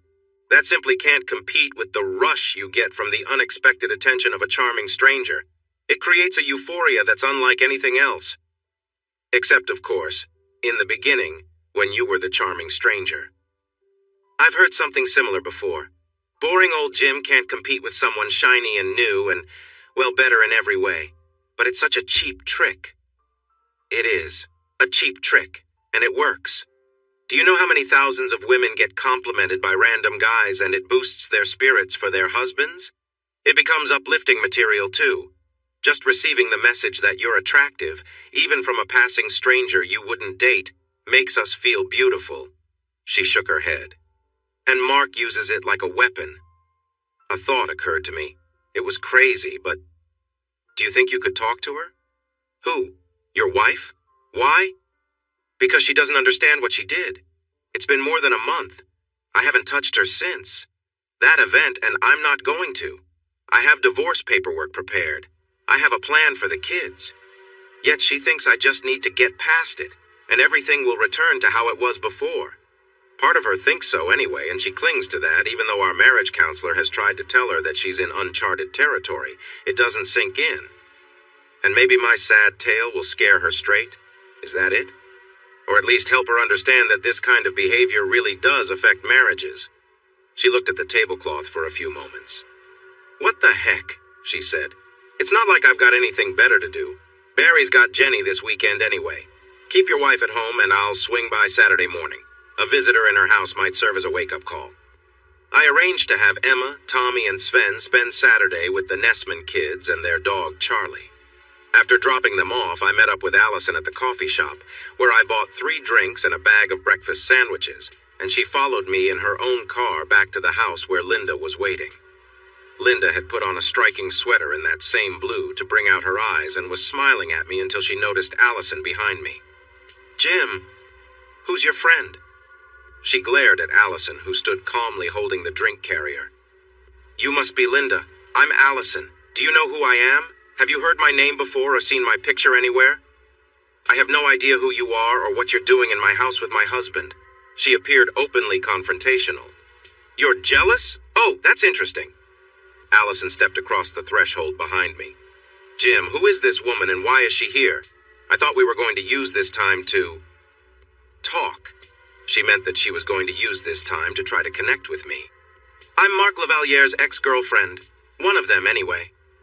Linda stepped back a bit. He never mentioned me? I never came up in your conversations? No. I'm not surprised. He's probably forgotten all about me by now. It's been about 2 years. There have no doubt been many more relationships since mine. I'm not Mark's girlfriend. Allie snorted. Okay, so you don't understand how this works yet. Look, you don't know me, but I know you. I was in your position. When I first met Mark, I was out at a club with my husband Barry, celebrating an anniversary. Mark took me away for a dance, which turned into quite a lot of dancing, which somehow led to a private moment between us. Does that sound familiar? All of the color had drained from Linda's face. She had crept into the living room while Allie was speaking and finally slumped down on the love seat. Allie joined her with the coffees and wordlessly handed her one. Let's get something out of the way first. I have no designs on your husband. I haven't been involved with him, and I'm not going to. I'm sure he's a lovely man, but if there's one thing I hate more than anything else, it's infidelity. Mark Lavaliere turned me into someone unfaithful, and it ruined my marriage and my life. I'm not going to have anything to do with that ever again. Jim is still married, at least for now, so he's off limits. Even if he weren't, my own love life is a ruin, and I doubt I'll ever love again. So I pose no threat to you. Understood? Linda nodded, still in shock. I'm here to tell you 3 things, then I'll be on my way, and you and Jim can have your talk. Hopefully, you won't have to hear from me again. The first thing is that you are not special. Mark has been charming you and making you feel like you're something extraordinary, and you can't even believe it's real. That's because it's not. You are being manipulated. This is what he does. He thrives on pursuing married women. It's a power trip. If you weren't so obviously in love with Jim, Mark Lavaliere would never have looked your way. You are just a passing interest to him, and you're the latest of many. Once your life has been disrupted beyond repair, he'll find another person to pursue and leave you behind as soon as your situation changes, just like he did with me. Listen, you've got it all wrong. It's not like that, Yeah, I said the same thing. You're in denial. That's phase 1. I know there's no talking to you right now, but I'm saying it anyway. It might sink in eventually. Number 2. Hang on. Nah, I've got things to do today and I want to make this quick. Number 2 is that you made a serious mistake. You did something that has harmed your marriage and there is no going back. I don't know of any marriages that have survived Mark Lavaliere. If there are any, I guarantee they didn't come out unscathed. Right now, Jim doesn't owe you anything. You're completely in the wrong, and if you think you're going to stay married to him, you're going to have to reset your expectations. Look, you've got a lot of nerve. Lady, I am you, remember? I know your story. I lived through it myself. He did to me what he did to you. Now I'm divorced, I've lost my daughter, my home, I lost everything, and it's happening to you right now. But you don't seem to understand any of that yet. I'm here to help you see it. It's not like that. I wonder if you're fooling yourself with that kind of talk because you're not fooling anyone else. You can't talk to me like that in my own home. Allie turned to me. Does she still live here? For the moment. But that's kind of uncertain right now. Jim, just saying. Look, I am not seeing Mark. It was a one-time thing, that's all. It was just a little adventure. Nothing has changed. Not really. Allie looked at me. Thought you said it was a 2-time thing. It was. She didn't think I'd find out about the second time, so she believes it doesn't count. That was the incident with her friend? Yeah, the friend who covered for her the first time. She's not exactly trustworthy either, and her husband is divorcing her as we speak. Lovely people your wife associates with. You don't know the half of it. I looked at Linda but kept speaking to Allison. So, it's at least 2 occasions that I know of, but there may have been more. Jim, I never meant to hurt you. You know that. You couldn't have hurt me worse if you had meant to. Number 3. Allie stood up and collected her purse. Sorry, I don't have all day. Linda, you need to take care of your health. It's important to see a doctor, especially considering certain risks associated with Mark. He must think it's amusing to compromise his partner's well-being. You should prioritize a checkup. Linda curled into a ball and started breathing rapidly through her mouth. Jim, you can do what you want with this situation, but I would advise steering clear until you see that she has taken the necessary precautions. She opened the door and turned to us one last time. Sorry, it's been an experience, but I've got to be on my way. Thank you for breakfast. This was good. Maybe we should do it again sometime. I'll call you. Thanks for coming by. No problem. Allie turned to leave, then looked back. Remember, Linda, you're not a fairy princess. You're in a difficult position. Jim does not owe it to you to stay married to someone who has been unfaithful. And please, see a doctor. She softened a little. If you eventually need to meet up with me and compare notes when all this is over, I won't be difficult about it. Maybe we need to start some kind of support group or something. God knows there are enough of us around for it. Jim knows how to reach me. She turned back to me. Jim, good luck. I nodded. With that, she left. Linda was still curled up on the love seat, visibly upset. I was at the kitchen table eating one of the breakfast sandwiches. My estranged wife eventually collected herself and joined me. Was that for real? Or are you just messing with me? Did you just find some random person to come in here and humiliate me? Is this your idea of a practical joke? As far as I know, she's for real. Remember how I had somebody watching Brennigans? I found Allison from the same sources. I've been searching for more of Asshole's conquests for a while now. She's the first one I found. Linda was still sulking. I think the idea of a support group has some merit, actually. I took another bite of my sandwich. For the women, for sure. Maybe they could band together and follow him around. Maybe stage an intervention when he goes for another wife. And for the husbands, I should definitely buy Barry a beer sometime. This isn't funny. I agree. Do you really think I might have a health issue? Maybe. This is the first I've heard about it from anybody else, but you knew I was worried. I thought you were just being cruel. Maybe I was, but I was also serious. It's a genuine risk. She wouldn't look at me. I think maybe I should go to the doctor or a clinic. Whatever it is, I'll get tested, just to be sure. I think that's a good idea. I'm sure I'm fine. I feel fine. I hope you are. I feel fine, she said again. I know that doesn't mean anything, but I feel fine. I really hope you are. But, like you said, Asshole has had a lot of women, and they all have partners, or had partners, and all of them have history. We're talking about cheaters. You can't guarantee they're all healthy. And then there's Dee. You were involved with her, didn't you? To make him happy. Now think about all those encounters she told you about, all those strangers. It's not safe, honey. You opened the door to a lot of people with poor habits. Linda was crying again. I was hoping that today we could, with the kids out of the house. She looked down. But that's not going to happen now, is it? No, it's not. I'll go today. I'll do it right now. Good. I stood up to leave. No, Jim, come with me, please. I can't do this alone. It's embarrassing. I'm ashamed. So please. I looked down at the weeping mess of my estranged wife. Get changed. I don't like that color blue on you. But you, I don't. All right. We went. 10 days later, the tests came back. She did not have any infections. I still wouldn't touch her. One night, not long after that, I came home to the smell of a delicious dinner and the sight of Linda wearing her blue party dress, the same dress she'd worn on Leap Night, and flashing a smile that seemed forced, betraying her lack of confidence.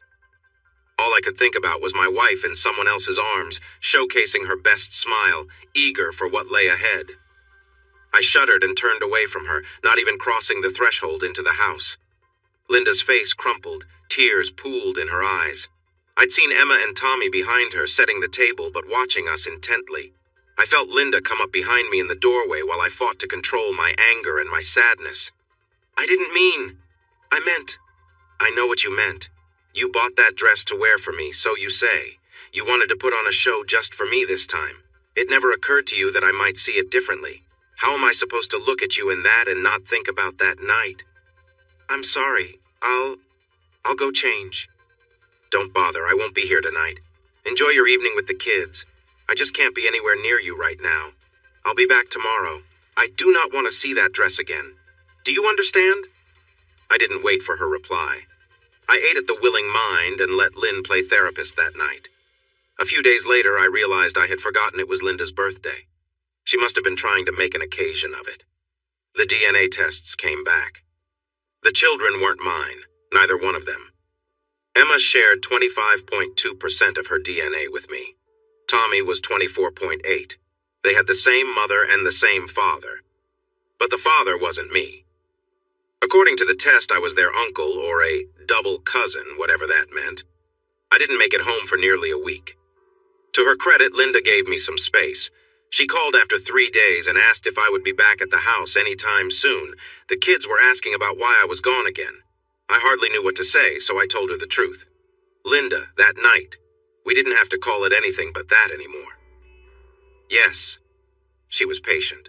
I'm sure she was still irritated with me for not being able to move past it, but at least she was willing to listen. Thank you, Dr. Manette. I never told you this. I bought some of those home DNA tests from the drugstore and tested the kids with them. Why? Because I didn't know what was real anymore. It was so easy for you to just walk away from me like that. I figured it might not have been the first time. I had to know. They're yours. You should know that. They're not. Not possible. And yet, this is what the test says, and I read her the results. Not possible, she repeated. You know I have trust issues, Linda. Yes, you've made that quite clear. And whatever you think of me, it's still not possible. I can tell you for certain that I had no other lovers but you from the time we met until that night. You have reason to doubt me, I get that. I've made mistakes, I admit it. But despite that, and even though you don't believe me, it's still not possible. Can't you see why? Tell me. Because that test says that you are related to the children somehow. If they weren't yours, whose could they be? It would have to be a male relative of yours, and you don't have any that I know of. Come on. You seriously think that you have a secret brother that you never knew about, But I found him and never told you? Not possible. The only male relative you've ever had was your dad. You can't believe I'd have been involved with him. Even if I had been, it wouldn't have worked. He wasn't able to father a child when Emma was conceived. His condition had progressed too far, remember? And he passed away more than 2 years before I was pregnant with Tommy. Whatever you think of me, however much you doubt my loyalty, there's just no way the test could say you're related to them, but not as their father. I had no comeback for that. I was puzzled about it myself. So, either the test you got from some drugstore is messed up somehow, or the laws of nature as we understand them are all wrong. My faithfulness has nothing to do with it, but there's something even more important than all that. What's that? You raised them. You claimed them. You were there when each of them was born. You were the first person to hold each of those babies in your arms when they came into this world. Your name is on their birth certificates. You even told me not too long ago that you would protect them at all costs. You are their father in every way that matters, including by blood. So I'm not the least bit concerned about some test you got off the shelf at CVS. It was Walgreens. Whatever. Emma is more your daughter than mine, you know that. You have the same intellect. Tommy resembles you closely. I've seen the baby pictures your mom had. This is an unusual conversation. They're yours. They miss you. So do I. Come home. Have dinner with us and put them to bed. I won't ask you to stay the night, but I wish you would. You know that. I need to think. Good. Maybe if you start now, you might find your way home by supper. We ended the call. The situation was perplexing. I'd already confirmed with my mom that I had no male relatives. She was an only child, like me, and so was my dad. I had no cousins at all, and she'd never had a child in secret and given it up for adoption. She reminded me how fortunate they had been to have me, given the challenges they faced during my pregnancy. The only conceivable way that Linda could have any connection to my DNA would have been through my dad's cryogenically frozen sperm, which didn't exist. Even my paranoia couldn't support that idea for long. I was discussing this with Dave and Pete at Pete's condo. I had become a regular visitor, and we'd once again relaxed the no alcohol rule for the evening. Dave was riffing on that line from Pirates of the Caribbean. It's not so much a rule, really more of a guideline. Frankie, the two-tone cat, was playing at my ankles. I recalled what Pete had said about her kittens, or lack thereof. Pete, what did you call it? The thing about Frankie. Being two cats with two sets of DNA? Chimerism. Does that ever happen in humans? Not like that, no, I don't think so, but wait, yes. That's a thing. It's rare, but it's a thing. I've heard of that, said Dave. It's like when people have two different colored eyes. Yeah, said Pete. Now that I'm thinking of it, there was some lady who had her kid taken away by child services when the DNA test said it wasn't hers. They thought she'd stolen the baby. She was brought up on charges, and it happened that she was pregnant again. The court tested her next kid right there when she gave birth. Boom, also not hers. Her uterus didn't match her blood sample. She was a chimera like Frankie. Does that happen in men? I don't know. Maybe. That led to more beer and a discussion of David Bowie's heterochromia, which it turned out was not genetic but resulted from an injury. I later made some phone calls and met with a researcher in human genetics at the university. We took a bunch of tissue samples from different parts of me, and that is how I learned something extraordinary. I'm a chimera. Everyone else has 46 chromosomes of DNA that make up who they are. I have 92. My gametes are 26 chromosome haploids from only one of the two sets of 46, and they don't match the squamous epithelial cells from my saliva that I sent off in that testing kit. I've always been like this. Same old me as always. I ended up telling Linda that she wasn't the only one of us who didn't know what we had inside ourselves. I am my own brother. I never would have known. No wonder Frankie likes me. I took the kids to get a puppy. Linda did not know we were adopting a dog from the animal shelter. I suppose I kind of wanted to get under her skin, but once that dog was in the house, there would be nothing she could do about it. When the kids realized where we were going and why, they could barely contain their excitement. In fact, they didn't hold back at all. They were thrilled. Emma quickly took charge, surveying the entire population of adoptable dogs, focusing primarily on the puppies. She made sure to interact with each one, but really she didn't need to. One puppy in particular jumped straight into her arms, seeking affection and refusing to leave her side. He was a little terrier mix with legs too long for his body, a tawny coat with dark brown patches, and ears that couldn't decide which way to point. She embraced him readily, and he eagerly caught Tommy's attention when it wandered towards the other puppies. Together, the three of them browsed the rest of the puppies before concluding that this one was meant for them. As we walked back toward the adoption desk, I noticed another row of mostly empty crates and spotted an older German Shepherd mix looking at me with a sense of resignation. It was a familiar expression, one I'd seen in the mirror often enough lately, buried beneath the feelings of pain, confusion, and even rare moments of hope. It spoke of abandonment, betrayal, and resignation. She lowered her head slightly as if to acknowledge my presence. I could see her sad brown eyes and recognized that look. "Hey, old girl, you too?" I sensed she understood my struggles as she gave a soft sigh. I stepped closer for a better look. She wasn't quite a shepherd. Her longer, more curved snout and a leaner build suggested a different background. Her fur was a mix of brown and black with some white patches, and her ears stood up halfway before folding down elegantly. I noticed a hint of gray around her muzzle, adding to her wisdom. "Really? Don't get this old lady's hopes up," I imagined her thoughts. "I've been let down before. Please just keep moving." "I see you've met Elizabeth," said a young woman with curly brown hair and a khaki shirt, appearing from behind Elizabeth's crate. "Her family gave her up when they moved out of state. They decided not to take her with them. She's been quite sad ever since." "Why didn't they take her? She seems like a good dog." "Oh, she is. She's a wonderful dog. She just needs a home. Very well-mannered, totally housebroken, good with kids, good with other pets too." Honestly, I think that, besides the move, it's her age. She's 7 or 8, about the same age as the family's kids. The parents didn't want the children to face the difficult moment of parting ways with her in the future. "That's awful. How can anyone do that to their pet? Just abandon them like that? She's a member of their family." "Oh, I agree. It's completely heartless. Dogs give us everything, and they ask so little. To just leave her behind and forget about her. Well, that's how people are sometimes. I'm afraid her age makes her less adoptable. Everyone wants a new puppy. But in my opinion, senior dogs often make better companions." I felt a bit guilty being one of the new puppy people. While I had room for one dog, that was only because I promised the kids. I was unsure how I would manage it. 2 kids under the age of 7 and a puppy, in a mostly chaotic home?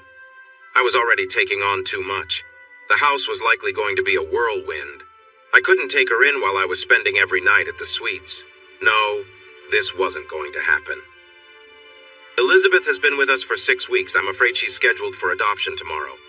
Like hell she is. She's coming home with me. After 40 minutes of paperwork, $156, and a trip to the pet supply store for crates, dog beds, bowls, collars, tags, harnesses, leashes, and 2 different kinds of dog food totaling another $300, the 6 of us were back at my house unloading my overstuffed car and introducing our 2 new family members to their new home. Linda had gone out and would presumably not be back for a while. I got the crates set up and was snipping the tags off all the supplies while little Sven played with Tommy and Emma. Elizabeth came up to me for a moment. "So this is for real? This is home now?" "You bet, old girl. Please don't be kidding." I reached down and cradled her long jaw in the palm of my hand, my fingers gently brushing her fur. I looked her right in her big brown eyes when I spoke. "No kidding, Elizabeth. You're a good girl, and you need a home, a family to look after you. Well, I think this family needs you too. I'm going to need help with all 3 of these kids. As for you and me, I'll be your human, and you can be my dog if you want." "Okay, it's a deal. You be my person, and I'll be the best dog in the world for you. You won't be sorry. Thank you so, so much." She sealed the deal with a warm lick of my palm. "Okay," I said. She nodded and laid her head on my lap as I continued to fuss with the stuff. It took me longer than necessary since one of my hands always seemed to find its way to stroke her head and ears. I still had more to do. I was going to have to get some coat hooks or something to hang the leashes by the door.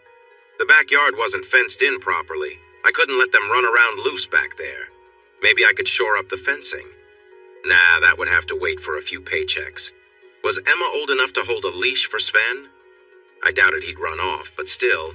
Linda came home and nearly tripped over Sven, who launched himself at her ankles and danced on his hind legs, with Emma and Tommy laughing and chasing after him. Jim? Hi, meet Sven. Well, hello, little guy. She picked up the puppy, her face brightening with excitement. She looked at me sideways and said, "We should have talked about this." Yeah, probably. At this point, I really didn't have to add that we needed to discuss many things, including how our relationship had been evolving, but that issue was always lingering between us. She looked like she was trying to solve a complex problem while avoiding the enthusiastic antics of Sven's playful nature. A puppy in the house would require more involvement from me and more family bonding time, which would work to her advantage. You realize that I'm not going to be the only one taking care of this little guy, right? You're feeding him and cleaning up after him. Sure. That means you'll need to be around to do it. Sure. I mean it, Jim. Okay. I didn't tell you to get a dog. I didn't get a dog. Then what is he? She held Sven out like a cherished treasure while Emma and Tommy were still jumping up and down.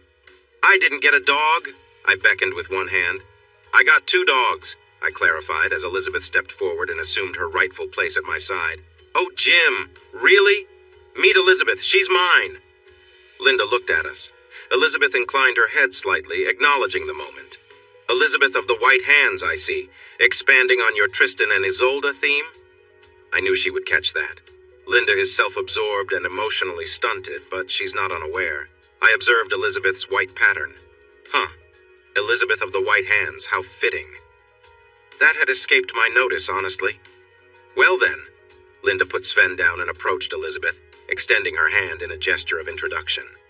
When women who might be rivals meet each other for the first time, there is often a brief moment where observations are made, judgments are rendered, and dynamics are established, all through countless subtle cues.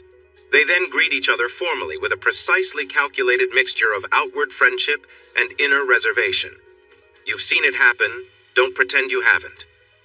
Elizabeth blinked at Linda twice, sniffed once, and extended a polite gesture toward Linda, then looked at Emma and Tommy and Sven and finally me, back to Linda, and then me again. Aha, so this is how things are, huh? Okay, don't worry, I've got this. Good girl, I said. Were you talking to her or me? Linda asked. Ha! I chose to stay the night, for the first time in forever, as the song from Frozen goes. After dinner and bedtime, Elizabeth was sitting sentry in the hall between the doors of the kids' rooms. Sven was curled up asleep near her paws. She raised her head and thumped her tail on the ground 3 times when she saw me come out of the bathroom. Come on, we'll go for a quick walk before bed, I said.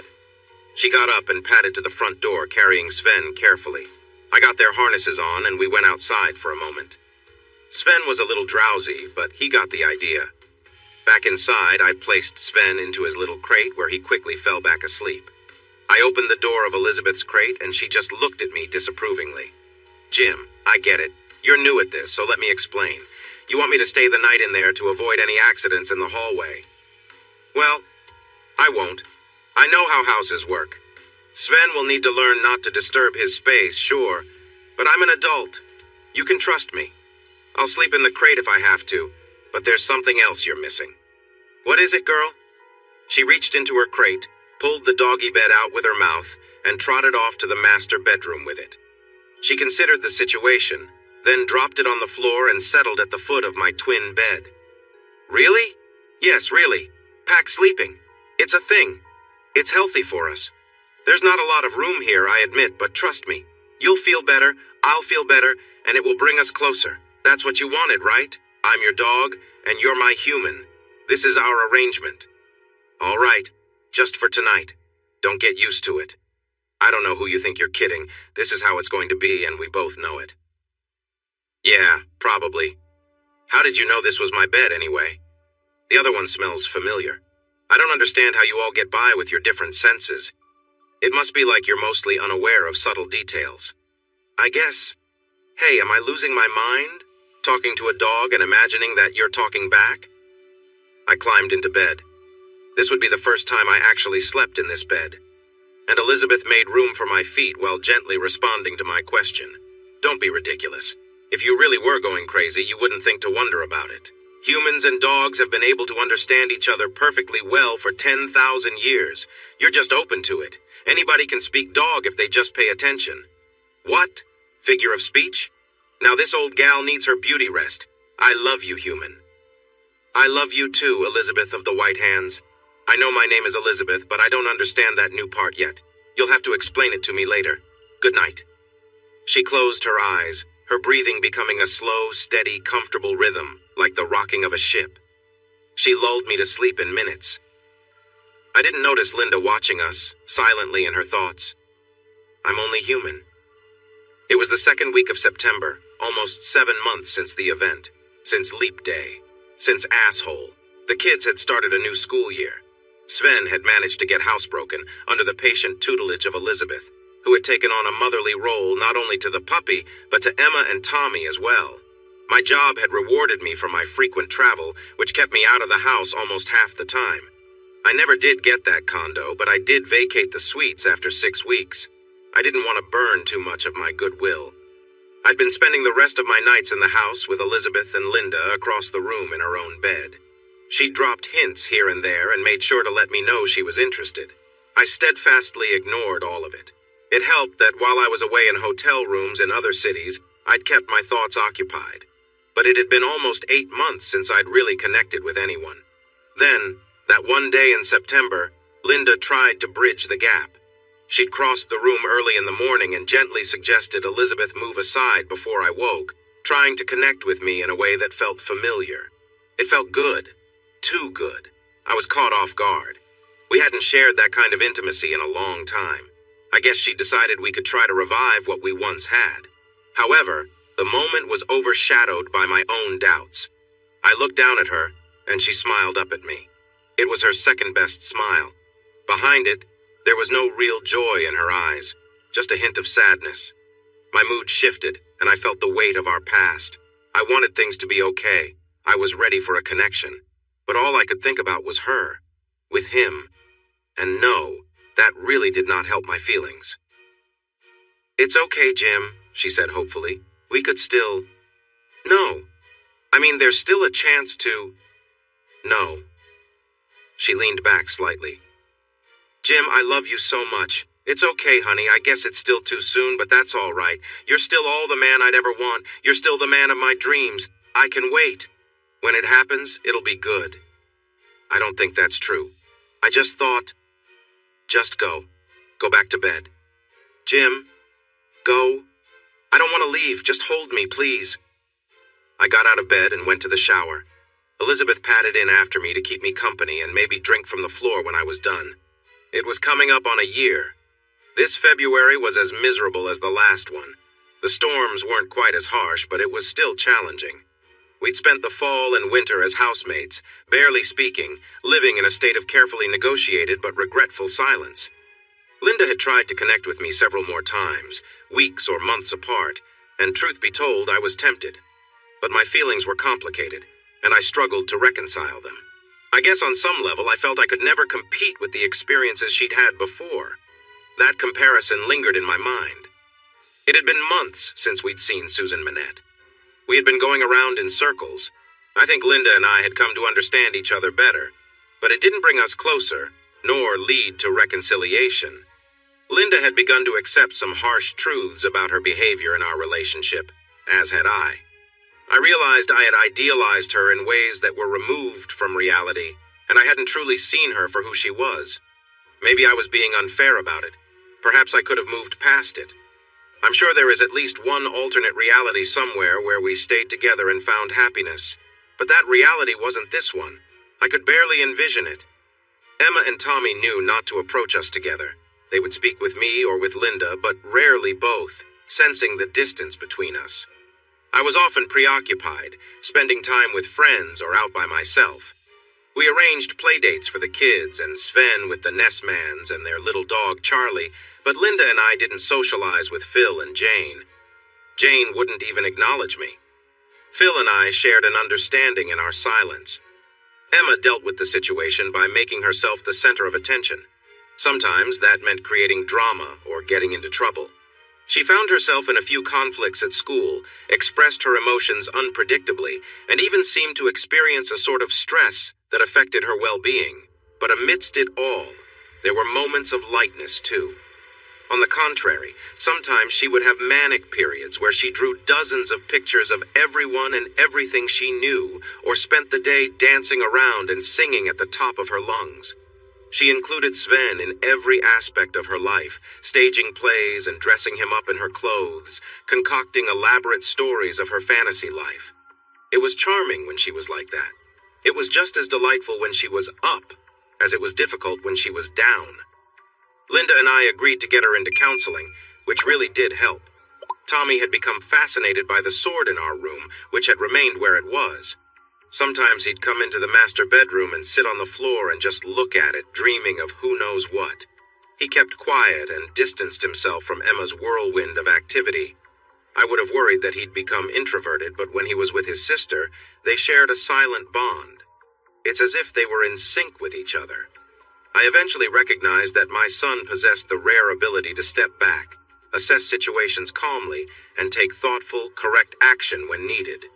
During that year, the right action was simply to wait.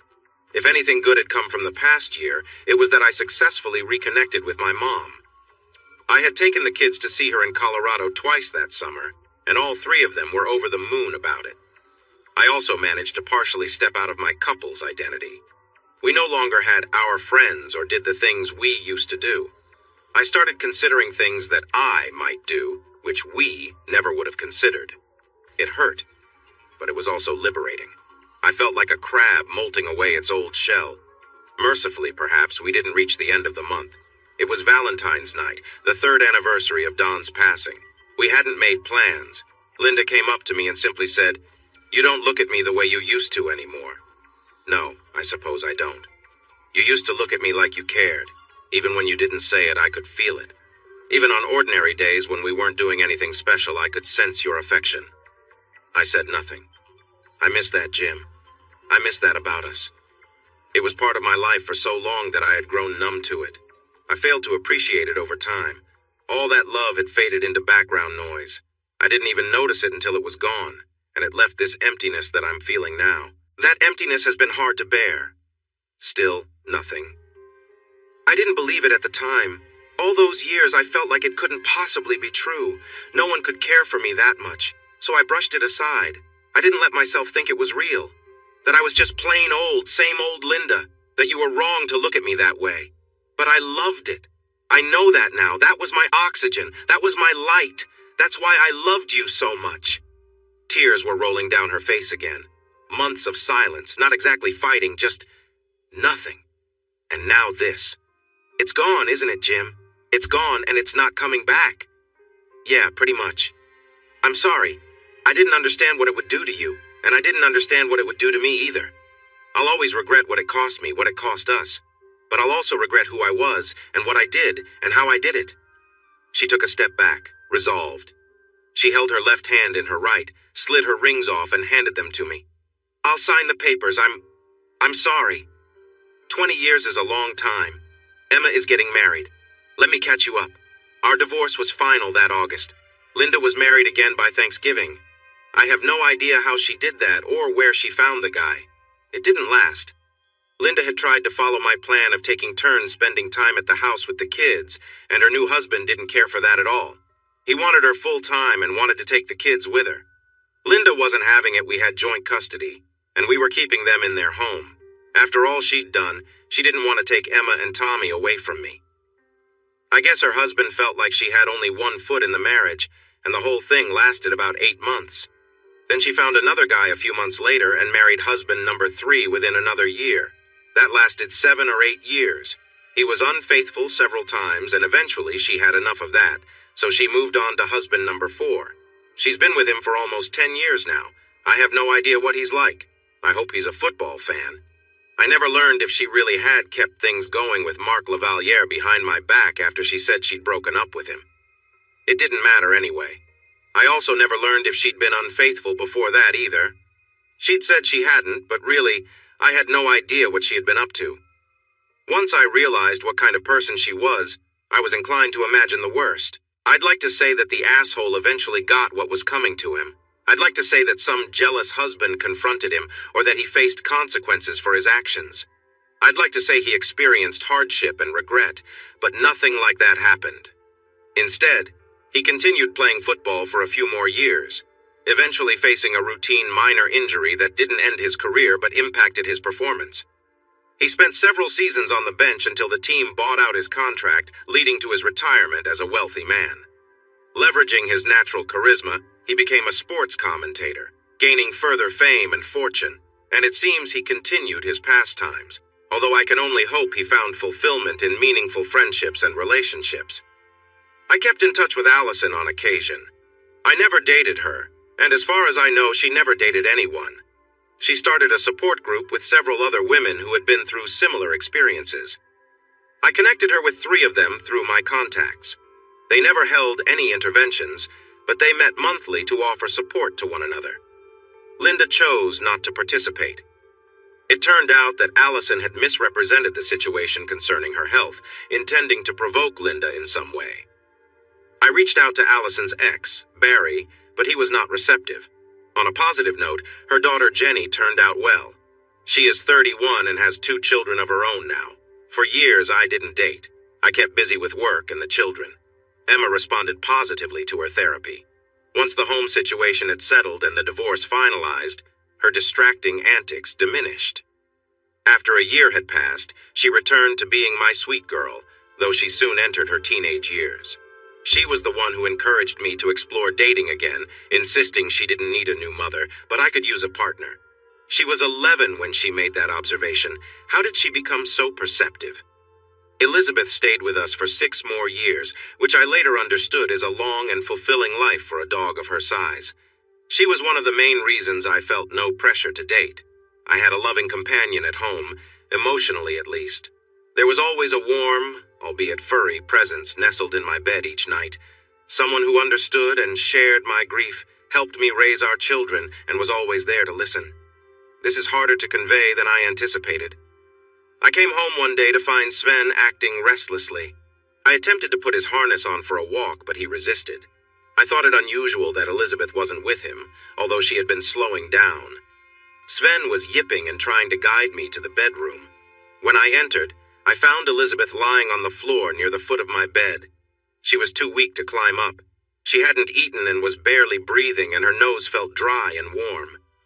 I scooped her into my arms, and she opened one eye and twitched an ear. "Jim, is that you?" "I'm here, old girl. I'm tired. I'm so tired. It's late for me." "Oh, Elizabeth." I felt my heart breaking all over again. "It's okay, Jim. You're with me now. Everything's okay. I love you." "I love you too, Elizabeth." "It's time. Help me out. Please. It'll be okay." I wrapped her in my blanket and bundled her into the car. I don't know how I made it to the vet without any incidents. I drove slowly, unwilling to fully accept the reality of the situation. I could hardly see through my tears. Dr. Body was sympathetic. "We've stabilized her, but her body is shutting down. I'm afraid this is normal. She's about 15 years old, isn't she? There's not much to do but keep her comfortable and help her along. I'm sorry." I believed him. I understand. "Listen, Mr. Johnson, a lot of families prefer not to be in the room during this time. I understand that. It's hard to see. We can do it that way. But I have to tell you, my patients often look for their loved ones. They feel alone, and it makes a difference if their owners are there providing comfort. It will mean something to Elizabeth if you are with her. It's your choice. You do what's right for you." "Of course I'll be there. She's given me so much. I owe her that." "Thank you. You're a good man. However hard this is for you, I promise it will make a difference for her." The lights were dimmed. Elizabeth was barely conscious. Her breathing was labored, and her eyes were heavy. "I'm here, Elizabeth. You're a good girl." "I'm a good girl. I've been a good dog for you, haven't I? I told you I would be." "You were right, old girl. You're the best dog in the world." "Don't be sad, Jim. You gave me a good life. You saved me, I know that. You saved me too. I needed you. I didn't even know how much, but I needed you. I'm glad we found each other. Half my life, Jim. I was with you for half my life. You gave me a new family, a good family. I'm sorry about your mate. I know you were sad. I did my best to fill in. I did what I could to help. Oh, Elizabeth, what am I going to do without you? You'll be okay. Sven's a grown dog, but Emma and Tommy still need you. There are other people and dogs who will need you too, and some of them you haven't even met yet. You've still got a lot to do. I'm only sorry I can't stay to see it. You'll find another mate, someone who needs you. There's room in your heart for her. You've got a big heart. Oh, Elizabeth. Oh, honey. I love you so much. I love you too. It's okay. Thank you for my life and our family and my time with you. Thank you so much. I love you. She made a faint motion and her eyes grew weary. My hand was on her head. I brushed it down across her sweet-grayed face and gently closed her eyes for the last time while my heart ached and my chest convulsed with sobbing. I don't remember another single thing that happened that day. With Elizabeth gone and Emma encouraging me about dating again, I decided to start trying. It was almost 7 years after that leap night. It was awful. I was set up with a woman named Ellen, an acquaintance of LWS. She was pretty enough, I guess you'd have to call her beautiful. But I was awkward, embarrassed, and uncomfortable. I hadn't dated anyone but my wife for more than 16 years, and I was never really all that good at dating to begin with. It felt even more challenging as an adult when life is supposed to be in order. When you're young, everyone is full of hope and promise and healthy anxiety, but at my age, with a failed marriage behind me, everyone was filled with bitterness and regret. In principle, dating is no different than anything else. The first few times you do something new, you struggle with it. But if you keep it up, it gets easier, and you start to gain confidence. So I persisted. I wrote profiles, took pictures, and put it all online through those websites and apps. I joined groups, went out, and engaged in various activities. I made a lot of mistakes, but they were the ones I needed to make, and there's no getting around that. So I learned some of life's lessons. The first one is that desperation is a real turn-off. It is almost nothing more off-putting to anyone. I wanted to date to prove I was worthy. I wanted to show Linda and the world that I'm desirable and that there's nothing wrong with me. If you start out with the idea that you're not worthy and you're seeking evidence to prove otherwise, it can lead to disappointment. I learned that not all good relationships are supposed to be permanent. Sometimes things run their course and it ends when it should, and there's nothing wrong with that. At best, a good relationship is open-ended. It can continue indefinitely as long as it's progressing positively for everyone involved. Some of the relationships I had were rewarding in their own way, even if they didn't last. If I could go back in time to change them, I wouldn't do anything differently. Looking back, I have to admit I pursued some relationships because they seemed likely to be short-lived.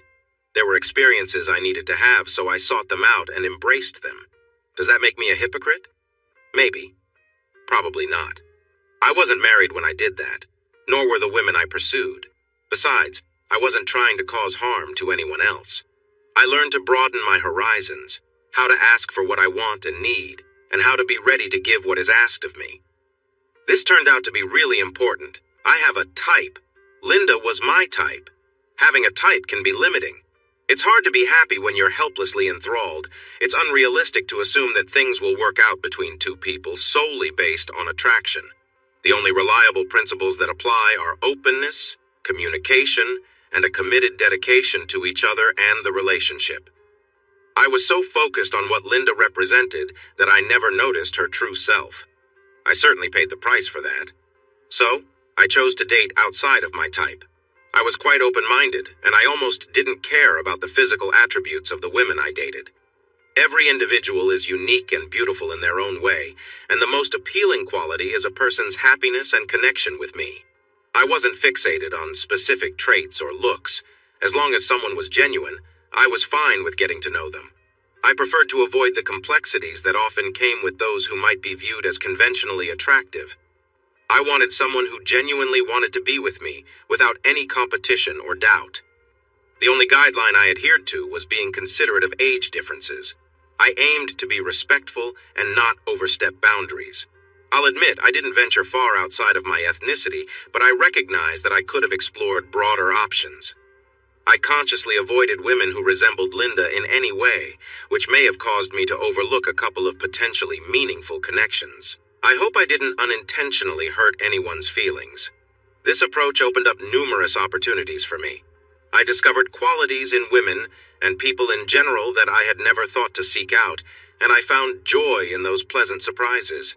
By being open and letting go of my preconceived notions, I could appreciate individuals for who they truly were. If only I could have embraced this perspective when I was younger. I learned that most people have good intentions. Very few act with the intent to harm. When conflicts arise, it's often due to thoughtlessness and a focus on oneself. Ultimately, we all crave love and acceptance. I learned to express, "I love you." Those are significant words, but they do not promise permanence or a long-term commitment. They simply convey a feeling. There's a distinction between what you feel and how you choose to act on those feelings. I was able to allow myself and my partners the dignity of expressing genuine emotions without expecting anything more from them than just that. Things eventually turned around for me.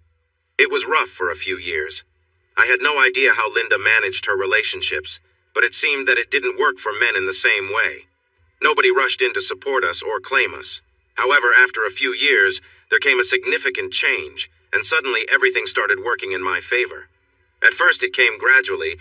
There weren't many single women around. The women in their 30s were often busy with family and careers, and those who were single didn't seem particularly interested in serious connections. When women are young, they are often the desired ones, and men compete for their attention. They enjoy the attention and the fun of social interactions, feeling confident that they have plenty of potential partners. However, as they reach middle age, that dynamic shifts. Many who wanted to pair up have done so, and some of the men who were once in high demand started new relationships with younger partners. As a result, there were many women in their late 30s or early 40s seeking companionship. If a man at this age has a stable job, a vehicle, a place of his own, and is responsibly navigating life, he finds himself in a position similar to what young women experienced previously. Opportunities are available simply by being present. For a time, I was the sought-after partner, and I experienced numerous short-term relationships over a few years. Some of these connections lasted weeks, while others were more enduring. Two of these individuals remain friends of mine to this day, while another was eager to get married regardless of the partner. One woman, who I found interesting, kindly expressed her feelings after 2 dates, stating that she didn't foresee a future for us. I appreciated her honesty. I'm concerned that I may have come across as inconsiderate to some, but I hope that a few remember me positively. I take comfort in the idea that I contributed as much good as harm, though it's hard to gauge such things in the moment. Ultimately, I got to explore many experiences that I hadn't had in my youth. I'm not especially proud of everything I did, but I am proud that I got through it. They say dating is a rat race. Well, there are plenty of rats, but it's not a race. Things happen when they happen, and if they don't, they don't. There are far too many moving parts in human relationships to engineer what might go on between you when you start getting close, and we're foolish to try. The best thing to do is to detach from the results, be comfortable with who you are, and develop confidence in yourself. Confidence is the opposite of desperation. I ended up following Pete's advice and quit worrying about it. I focused on myself, went to the gym when I didn't want to, and I pretty much quit drinking. I took the trouble to do the things that I otherwise wouldn't have done, and even took dancing lessons. I remembered how the asshole used that to his advantage, and I figured I needed to up my game. It turns out that there are more women than men taking these classes, and I danced with an awful lot of them, which led to some dates. I had to make sure I wasn't being presumptuous about it, and tried not to look like I was overly interested. It's funny, the best way to date at my age is to seem like you're not overly interested. Something I didn't expect is that dating stopped mattering to me so much after a while. The specter of dating again no longer loomed so large. I wasn't intimidated by it. I stopped trying so hard. There were times when I realized I hadn't been on a date or had a steady casual relationship for quite a while, and I didn't miss it. It just didn't seem all that important anymore. When I'd stopped trying, content to just be myself, not putting on a show and starting to feel comfortable in my own skin again, more than 10 years had gone by. That's when I met Grace. Grace was nice. I liked her right away. I wasn't thunderstruck, but I felt an immediate affinity for her as a kind of kindred spirit. She'd been cheated on and divorced too. She also had 2 kids like me. Chuck and Bethany were a little younger than Emma and Tommy. I didn't get to meet them for a long time, and she didn't meet mine either. Although we agreed to be exclusive, we kept it casual and fun for months. Then we began to understand that we were both putting up barriers that didn't need to be there. She wasn't going to hurt me. I wasn't going to hurt her. We'd both been through difficult experiences and didn't want to repeat that with each other. We didn't rush to the altar. There was no point. We were both grown-ups with that particular rite of passage behind us. We weren't planning to make any more babies at our age, so what was the rush? The connection we shared was truly fulfilling. She was a beautiful, confident woman who knew what she liked and communicated openly. She was sensitive to my needs and desires, and I was equally attuned to hers. We were intent upon pleasing each other, and it was a rewarding experience. Each of us had expanded our horizons since our divorces, and we shared the benefits of our respective experiences. However, it wasn't just the techniques we'd learned that made it special. It was how we were with each other. Curiously, intimacy wasn't the focal point. Neither was romance. Oh, it was abundant and powerful, but it was there by choice. We weren't being swept away by intensifying emotions. We were cultivating our connection. We ignited sparks, set the kindling, and nurtured the flames that grew into a warm and abiding presence in our lives. Falling in love with Grace was a completely different experience than with Linda, and a much better one. With Linda, it felt like I was just along for the ride, experiencing the highs and lows as if on a tumultuous journey. With Grace, it felt more like we were steering the ship together, navigating familiar waters and knowing when it was time to find a safe harbor. Each of us seemed to be looking for a partner, someone we could rely on, who would support us even when things weren't perfect. We sought a deep connection that would anchor us in the whirlwind of life. That's what we wanted. That's what we found. And that's what we created together. Grace is a good, decent person with a mighty heart, and she seems to think the same of me. We complement each other and make it work, bringing an enormous sense of relief and comfort. Being with Grace is like settling into a warm bath at the end of a long day. With her, I finally feel at home. We dated for 4 years before we got married, having lived together for 2 of them. The kids, now in their late teens, got along well and seemed to accept each other and us. They could see the bond we had, and I believe all 4 were genuinely happy for us. Our wedding was a simple, private affair. We preferred not to spend excessively on a large celebration. Instead, we took a honeymoon cruise around the Caribbean islands. When Tommy turned 18, the 4 of us involved in the family property trust agreed to sell the house once he finished high school and settled into university housing. Freshmen were required to spend their first year in dorms, but we decided to invest the proceeds from the house into a 4-plex near the university, renting out all 4 units as student housing initially, and later allowing Tommy to live in one of the units. After he graduated, we planned to sell that, ensuring each of the kids would have seed money for a down payment on their own homes. As it turned out, we waited another 2 years because, as a rental property, it was cash flow positive and the housing market hadn't yet peaked. While he was in high school and college, Tommy got deeply involved in fencing.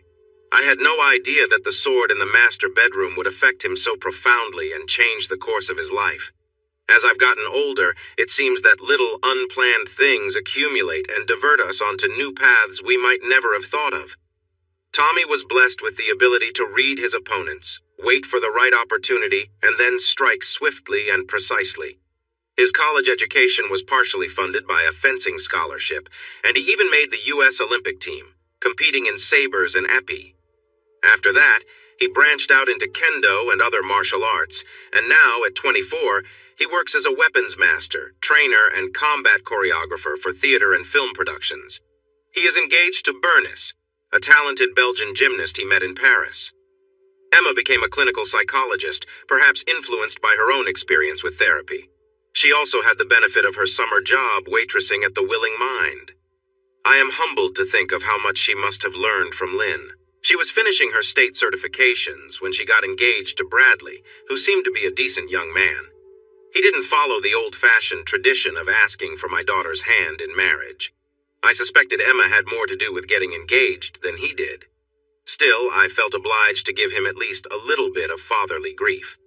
I cornered him when he and Emma were over for dinner a few weeks before the wedding. He wasn't exactly avoiding me, but he'd done a pretty decent job of it. "Bradley." He looked at me, startled. "I'd like to talk to you man-to-man for a moment. Is this the part where you give me a warning if I don't do right by your daughter?" He was kind of joking. Kind of. "Nah, I'll let Tommy handle that. This is something else, look." I turned away momentarily, then turned back to him. "It's hard to say. Every father feels like nobody is ever going to be good enough for his little girl. No exceptions. You'll feel this way about your daughter someday when someone comes along wanting to take her away." I suddenly felt a bit lightheaded, but regained my composure quickly. "So, yeah, no, you're not good enough for Emma, but you know what? I'm not good enough for her either. I haven't been a good enough father. This world is not good enough for that young woman. No one and nothing on this planet will ever be able to give Emma the life that she deserves. Nobody can truly do her justice. It's just not possible." Bradley didn't seem to know what to say, so I kept talking. "All you can do, all any of us can do is try. It's an impossible task. It'll never be complete. You can spend the rest of your life doing your best to be good enough for that woman, and you'll always come up at least a little bit short. The important thing is that you keep on trying for the rest of your life, and you never stop, no matter what. Do you think you can do that, Bradley?" "Yes. Oh, for sure. I mean, all I can do is try, right?" "Right. Now there's the other part." "Okay. This is the part that you probably weren't expecting. Not only am I going to tell you not to let my little girl take advantage of you, but I'm also going to tell you not to accept any unfair treatment from her either. Oh. Put it this way. If that young lady is anything like her mother, and believe me, she is, then there will come a time when she may try to push her limits with you. Do not allow it. Stand up for yourself, respectfully. Be firm when it counts and don't let her treat you unfairly. Marriage is supposed to be a partnership. If you put her on a pedestal or allow her to walk all over you, it's not a partnership, and that could lead to problems. Got it? I hope so. If it helps, when the day comes that she says, I need to do this, and if you love me, you'll accept it because this is how it's going to be. Well, just remind her of what her mother did in her own marriage and how it affected the family. What was that? I mean, what did Linda do? Emma never told you? No, it's never really come up. The only time we talked about it, she said she didn't remember what happened. She was only, 7? She barely remembers you two being married. I guess that's fair. She was young and we did try to shield her from it. Well, this story is going to require a glass of brandy. I went to the sideboard and poured us a pair of snifters. Don't drink it too fast. Sip a few drops at a time and let it linger on your tongue. I shared this long, sad tale. Grace peeked around the corner to check on us once, but I raised my eyebrow at her and she immediately understood. This is important man-bonding wisdom. We are not to be disturbed. My years communicating non-verbally had paid off. Grace thankfully convinced Emma to leave us alone, though she may have felt anxious. Bradley didn't have to take me up on my advice until 9 years later, and I didn't find out about it until almost 3 years after that. Their children were small, and Emma was just a few years older than Linda was on that fateful leap night. I don't know precisely what, if anything, actually happened. Maybe Emma was just feeling her oats and stepped too close to the line, if not over it.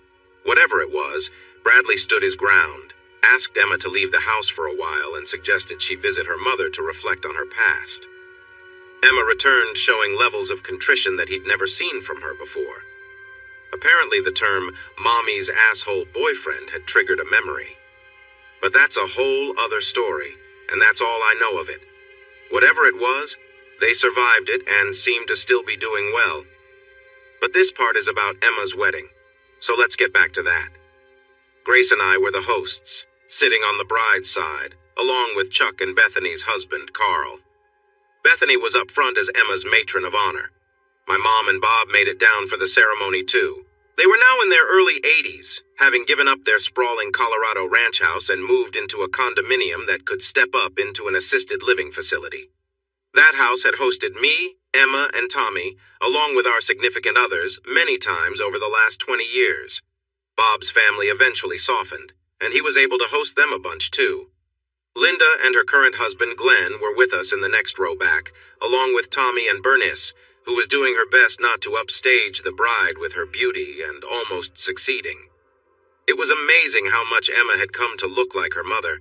It would have been impossible to miss over the years, but now that she'd come into adulthood, the mother and daughter could almost pass for twins. Linda had been right. My little girl had my brain, and in many ways, she'd been more my daughter than hers, but physically, seeing Emma in her wedding dress was like looking at the ghost of my first bride. Grace, bless her, noticed my discomfort, intuited the reasons for it, slipped her hand into mine and gave it a gentle squeeze. Relax, Jim. She's not Linda, and you're not reliving that moment. Not while I'm here. Now step up and be the proud father of the bride. God, I love this woman. She's the wisest, kindest soul I've ever known. The wedding was lovely, but not ostentatious. The reception had food and dancing with live music and promised not to extend past 10 p.m.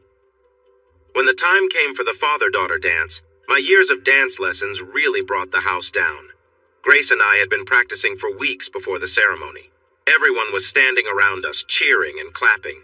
Emma apparently had no idea what I could do on the dance floor. I was twirling her around with ease as she laughed. When the music stopped, she beamed at me, her expression a mixture of astonishment, joy, and admiration. Wow, Daddy, you're really good. Years of lessons. You encouraged me, remember? I do. Wow, it really paid off. I love you, Daddy. How far? I was switching our roles, hoping she'd remember this bit from her childhood. To the moon and back again. Then to Mars, Saturn, Jupiter, Uranus, and Neptune. And all the way back home again? And all the way back home again. Then she smiled. It was her second best smile. That sudden wave of emotion, the same feeling I had when talking to Bradley a few weeks earlier, hit me in the gut again, and I took a step back. I understood. After 20 years, I finally understood. Daddy, Emma said, stepping forward. But Grace was at my side in an instant, one hand on my shoulder and another at my lower back, steadying me. I'm okay, I insisted. It's okay, just needed to catch my breath. Not as young as I used to be, you know. I lied. For a brief moment, I felt youthful again, and it was disorienting. He'll be fine, said Grace. I've got him. The band transitioned into a slow song, and my wife and I naturally fell into an easy waltz step. Your husband is waiting, she nodded towards Bradley, who had stepped away from Emma. My daughter skeptically looked back and forth between us before joining Bradley in a dance. I noticed from the corner of my eye that Linda had gotten to her feet and was about to approach me until Glenn grasped her by the upper arm. What was that? Grace whispered in my ear when we were far enough away not to be overheard. Was it the dancing, or that Emma looks so much like her mother right now? You looked like you'd seen a ghost. I did, I replied. I've told you how my dog taught me how to communicate without words. That's how I could see it. It was right there in front of me 20 years ago, but I didn't recognize it then. Yes. I know how you miss Elizabeth. I wish I could have met her. I do too. I think she would have liked you. I believe she would have approved of you. She told me while she was, during her last days, that I'd find another partner. I have to believe she was referring to you. That's nice to hear. Thank you. But tell me what you saw. It was her smile. Emma showed me her second best smile, the kind that doesn't fully reach her eyes.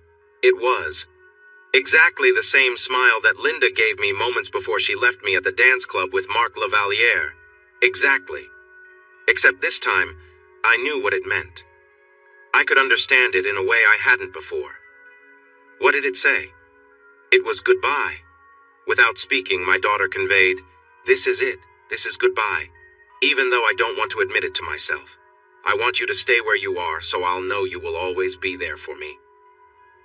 But I'm leaving you behind now because I'm doing this other thing and I really don't think I'll ever be back, at least, not all the way." That's what that smile means. That's heartbreaking. I was prepared for it with Emma. We all knew this day would come. And yeah, it's a mixture of sadness and triumph. The children grow up, they become their own people, and they leave us. That's always been the deal. The thing that surprised me just now was realizing what it meant 20 years ago. That was goodbye. Neither one of us anticipated it. Neither one of us understood it at the time, but that was the moment it all changed. All that other stuff, the separation, the counseling, the split-up house, none of it made any difference. It's a significant realization. Are you okay? I've got you. I'm great. I've never been better. Good. She somehow moved a bit closer. I'm never going to do that to you, Jim. Never, ever. I'm home now. That kind of moment won't come until the end of my days, or yours, and I'll be waiting on the other side if I go first. Now, don't be saying that. You're only 50. We've got another 50 years in us, Lord willing. She chuckled. Yeah, and for 30 of those, we'll be too old to remember what we're even doing. Never say never. Look at my mom. She and Bob were slow dancing 20 feet from us. It's a deal, old man. I'll hold you to it, old lady. The song wound down and we made our way back to our table, but we were stopped halfway there by Linda. Excuse me, Jim? I'm sorry, Grace, I apologize. I just saw. Well, Jim, you had a kind of moment there at the end of your dance with Emma, and I wanted to make sure you're all right. She gave a shy, nervous half-smile. I'm fine, I promise. Thank you for asking. That's very kind of you, I said. We'd been civil during the planning for this event. Not overly friendly, not overtly hostile, just businesslike. And whenever possible, we kept ourselves in the presence of one or the other's spouses, just as a buffer. Good. That's good to hear. She winced a little bit. Grace, I know this is awkward, but if it's okay, I'd like to ask your permission to borrow Jim for a dance. Just one dance. I'll give him right back. Grace snapped her eyes towards me, then Linda, then back at me. You old dog, you sly fox. This is what that whole thing was about, isn't it? Yeah, guilty. What? Asked Linda. Come. She walked us back to our table. Sit, both of you. She sat between us. I'm sorry, she said to Linda. You see, Jim sat me down yesterday, held my hands, looked me right in the eye, and promised me that, aside from the father-daughter dance and one dance with his mother, he was going to dance with no one else but me today. He said he wanted it to be special for us, as a couple, not just for Emma and Bradley. This, despite more than a decade of ballroom lessons where he had danced with hundreds of women, he went out of his way to tell me that tonight he was all mine and no one else's dance partner. Linda went pale and silent. Grace gave me a sly side-eye. And here I thought he was just trying to assure me he had no intention of showing me up with Bernice or one of the young bridesmaids. This was about you. And oh my goodness, that promise not to dance with anyone, but how could I not have seen it? This was about that night. Linda stammered. I'm sorry, I'll just go. Enjoy your evening. Wait, stop. Don't go anywhere, Linda. Grace had her hand on Linda's shoulder. Jim owes you an apology for this. He doesn't. Yes, he does. He maneuvered me into rejecting you publicly. You don't deserve that, not after all this time. And you, Buster, she said to me, don't think you're getting off easy. Here's how it's going to go. Linda, I'm going to politely accept your request. You have my permission for one dance. Don't ask for another. Don't stay with him for the next slow one. And don't speak a word. Also, I'm dancing with your husband while you dance with mine. She turned back to me. Jim, you do not get to use me to snub the mother of your children. Not on Emma's wedding day. That's not fair to any of us, especially me. The two of you have a complicated history. That's no secret. It's been festering for 20 years. I will not have it affect us, and I will not let it sully this occasion. Emma deserves better from you. I felt about 3 inches tall. Then Grace had mercy on me. Jim, I know you're over Linda, and I know she's no threat to our marriage, but the situation still eats at you sometimes, like now. So the two of you are going to sit down over drinks or coffee or something this week. No, tomorrow. Do it tomorrow, after the brunch. You're going to go somewhere alone and have it out. Get it over with. I'll take Glenn somewhere else, and the two of us will chat about the two of you for however long it takes. Got it? Grace, I'm sorry, I said. You're right. I had no business putting you in this position. I should not have used you to get at Linda. That wasn't fair to anyone. And Linda, I'm sorry I set you up for that. Grace is right, you don't deserve it. That was petty of me. I feel like I do deserve it. Linda was looking straight at me. Not at the table, not looking away. That was new. I mean, that night, all those years ago, I set you up with that same promise about not dancing with anyone else, and worse. I spent the whole evening teasing you and stringing you along, and when my chance came, I failed you. I know now that my actions carried more weight than I understood at the time. It was wrong of me, and I regret how it turned out. That was his thing. So he's the asshole now? He always was. Not a perfect gentleman? No, God, no. Is that what I said? Is that what I sounded like? You might recall how I stormed out of our first meeting with Susan Manette. You were trying to convince me what a splendid guy he was. You were particularly impressed with his ability to open doors for you and remember your name. God! She squeezed her eyes shut and shook her head. I was such a fool. I can scarcely believe it was that bad. That I acted so rashly, but I did, didn't I? Jim, I've had a lot of years to think about my actions. What they did to our marriage, to you and to myself. Your wife is right. We've got a lot to talk about. I sat back. Okay, I said. After brunch? Tomorrow. We'll go somewhere and talk. You should get back to your husband now. We'll have that conversation later. She nodded and left to go back to Glenn's table without looking back. He was glaring at her. Their subsequent conversation did not look friendly. Linda never did have that conversation with me that day. We hadn't done much more than raise an eyebrow or two at the reception. What might have turned into a scene was mitigated by Grace's diplomacy.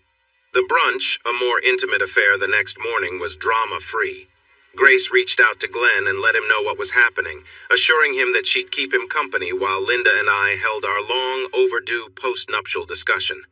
He wasn't exactly happy about it, but he was persuadable. With Emma and Bradley off at the airport to leave for their honeymoon, I ordered coffee for Linda and myself. I doubted either one of us would drink any of it, but that's how you pay rent on the table at the cafe. It was a weekday at a relatively quiet hour, so we pretty much had the place to ourselves. Linda arrived minutes after I did and joined me at the high top. Hi, Jim. It's good to see you, to talk. We haven't done this in years, Linda. It's been years. Aside from dealing with the kids here and there, I've pretty much avoided you for the better part of 2 decades. I know, and I understand. I've tried to respect it, to give you space. I know I hurt you. You did, and it hurt for a long time. But here's the thing, and it's something I didn't realize until much later. You didn't just hurt me. You caused damage. It wasn't just bruised feelings, it was real harm. To me, to my life, to my confidence and self-image, you broke me. I've had to rebuild myself and my self-esteem from pretty much nothing.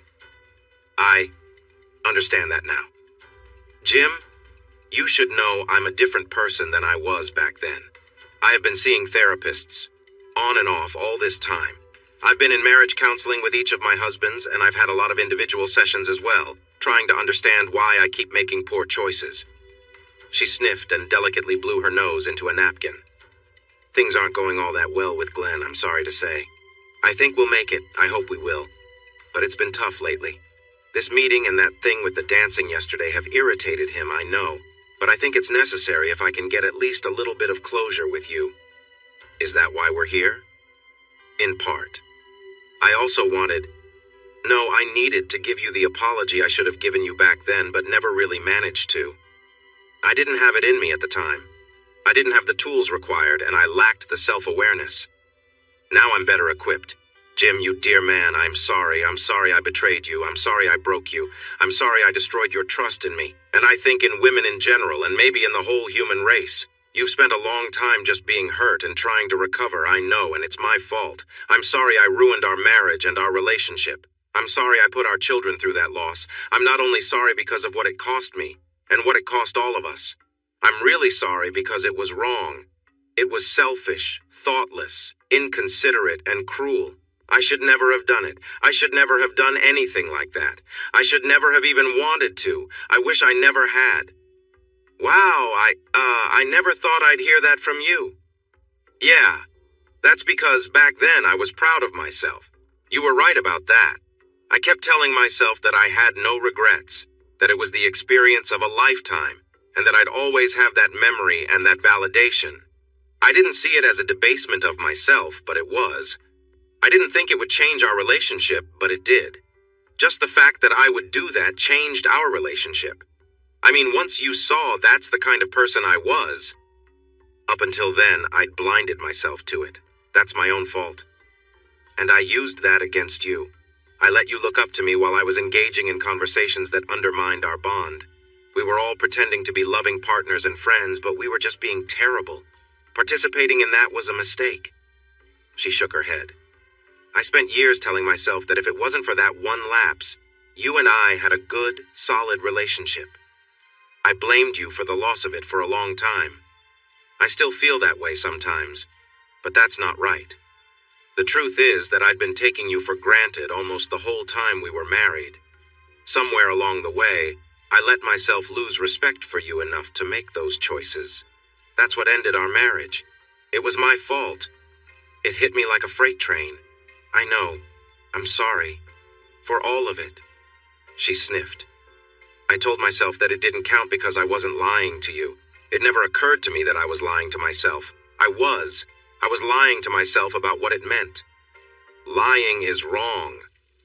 Lying is wrong. That's not just a message for the kids, is it? That's right. My mom has this thing about how integrity is power. Makes sense. I wish I'd learned that lesson. Have you? By now, I mean? Kind of.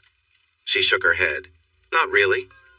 I guess integrity isn't something that I've got a lot of. I never did. I've spent most of my life being selfish and immature.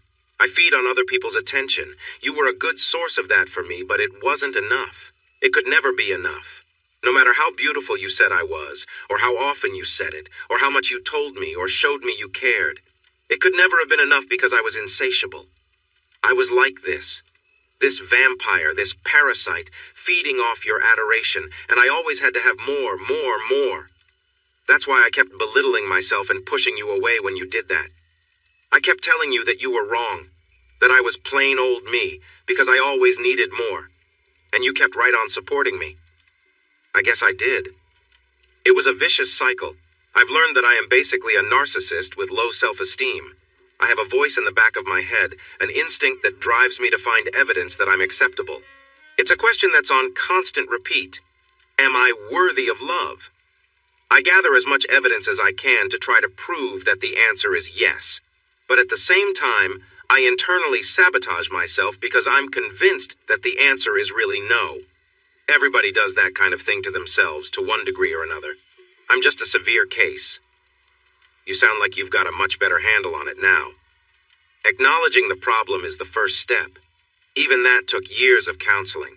It's still there in my head, but I've got red flags pinned all over it. She smiled sheepishly. I'm a work in progress. As are we all. That's kind of you to say. Well, I've been avoiding you for a long time. I owe you some courtesy. And I'm sorry I set you up for rejection on the dance floor yesterday. It's okay. I get it. You've gotten really good, by the way. You've been taking dance lessons? All this time. Really? Really? It was a way to get me out of the house, get me out of my funk, and, yes, meet some new people. That's how I met Grace. Plus, I really hated how that guy showed me up that night. I knew that you and every other person in the place, but especially you, were always going to see me as less capable. On the dance floor, and yes, in other areas of my life too, while that guy was clearly someone who knew what he was doing. So I needed to elevate my skills. You were never lacking in ability. I felt like it. I could never stand to think of how you'd compare me. There was no comparison. Exactly. No. Oh my God, no, not like that. Jim, not like that at all. Oh, come on, you made it perfectly clear that I could never measure up. Jim, look at me. Look me in the eye. I did. She didn't flinch. Jim, I really did love you, with all my heart, even though I handled it poorly. Despite my behavior, you were right, it was wrong. As the years have gone by and I've reflected on everything that occurred, I've had to keep asking myself, was it worth it? Was it worth throwing away a marriage for fleeting moments that hold no real significance? For a long time, the answer was no. Definitely not worth it. But now that question feels irrelevant. If I'm asking if it was worth it, then it had to have held some value to begin with. But it didn't. Looking back, it's been completely worthless. There was no meaningful experience, nothing to compare. Zero. It was the most pointless and destructive decision I ever made. That wasn't how you felt at the time. I know, I was deceiving myself. I saw it as something positive, but I knew deep down there was no love. I didn't feel special. I felt no more significance than the sheets on the bed. It wasn't even fulfilling in a meaningful way. You once told me I would reflect on it for the rest of my life as a defining moment, one that I would never experience again. You said I would live in its shadow if I tried to stay with you. And you were right. That was my intention. But do you know what I remember now? You. It's all about you. That part of my life feels non-existent. I only think of you. Those are my happy memories. I don't know what to say. I never got that defining moment. It was an illusion. I thought it would be something special, something that would affirm my worth, not just a role in the background. I thought I could hold on to that moment forever. It never materialized. Instead, I only revealed myself as someone who betrayed her family, and for what? I was just used, just a pawn in someone else's game. The only thing I was left with is regret. I'm sorry. I'm the one who's sorry. I've lived with the consequences of my actions. It wasn't fair that you had to endure it as well. She shook her head. It was completely unfair. I'm glad you found someone now. You deserve someone who will treat you appropriately the way I never could. Grace seems like a good person. I hope you have a fulfilling relationship with her. She is. I do. Do you love her? Do you truly love her? Yes, I do. It's different. I remembered my conversation with my mother all those years ago. Funny. Those few days are etched in my memory as if they happened last week. When we're young, we feel things so intensely. Everything is so vibrant. But with age, my relationship with Grace is less sharp. But it's heavier and more substantial. It doesn't taste like a mouthful of champagne with the intoxicating little bubbles tickling my nose. It's more like a rich, nourishing meal. Better for me and more satisfying. Enjoyable in a totally different way. Good. That's good. She slumped a little. I would like to be able to say that maybe you and I could have had that if we'd stayed together. Maybe we could have grown into it. But honestly, knowing how I am and knowing how you are, I kind of doubt it. Turns out I'm not very good at being married. Funny. For somebody who gets married as much as I do, I'm a terrible wife. Surely you've gotten better. All that therapy. It's made some difference, sure, but you were smart about it. You took your time finding your next marriage. You let yourself heal. You found out who you were on your own, as a single man and a single parent. You had the good sense to wait. I'm only sorry it took you, 10 years? Almost 11. I met her 9 years ago. We've only been married for 5. Well, getting married to Jeff right away was a mistake. I only did it because I was terrified of being single. I still am, honestly. I don't think I could do it. And Danny only lasted as long as he did because I was doing penance for you. I felt like maybe I deserved to be cheated on, with the shoe on the other foot.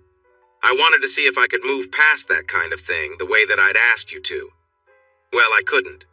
You were right to divorce me. And what about Glenn? You said things weren't going too well.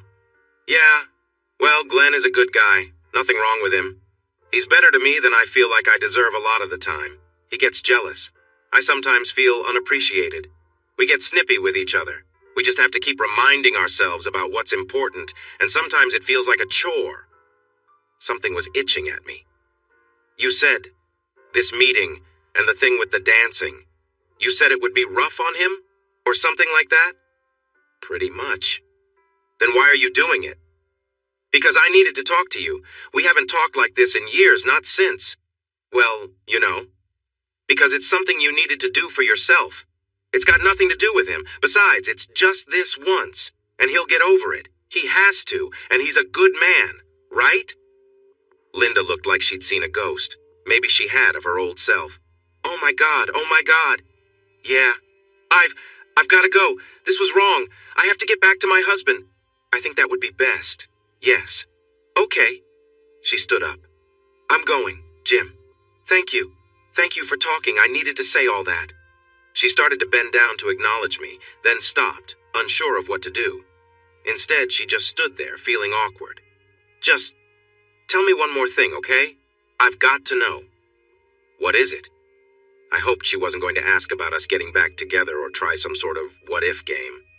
At the end of your dance with Emma yesterday, you scared me. You scared everybody. What happened?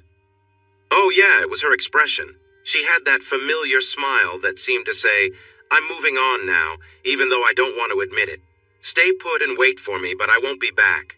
I appreciate everything you've done. I was somewhat prepared for that. I mean, it was her wedding, her new beginning.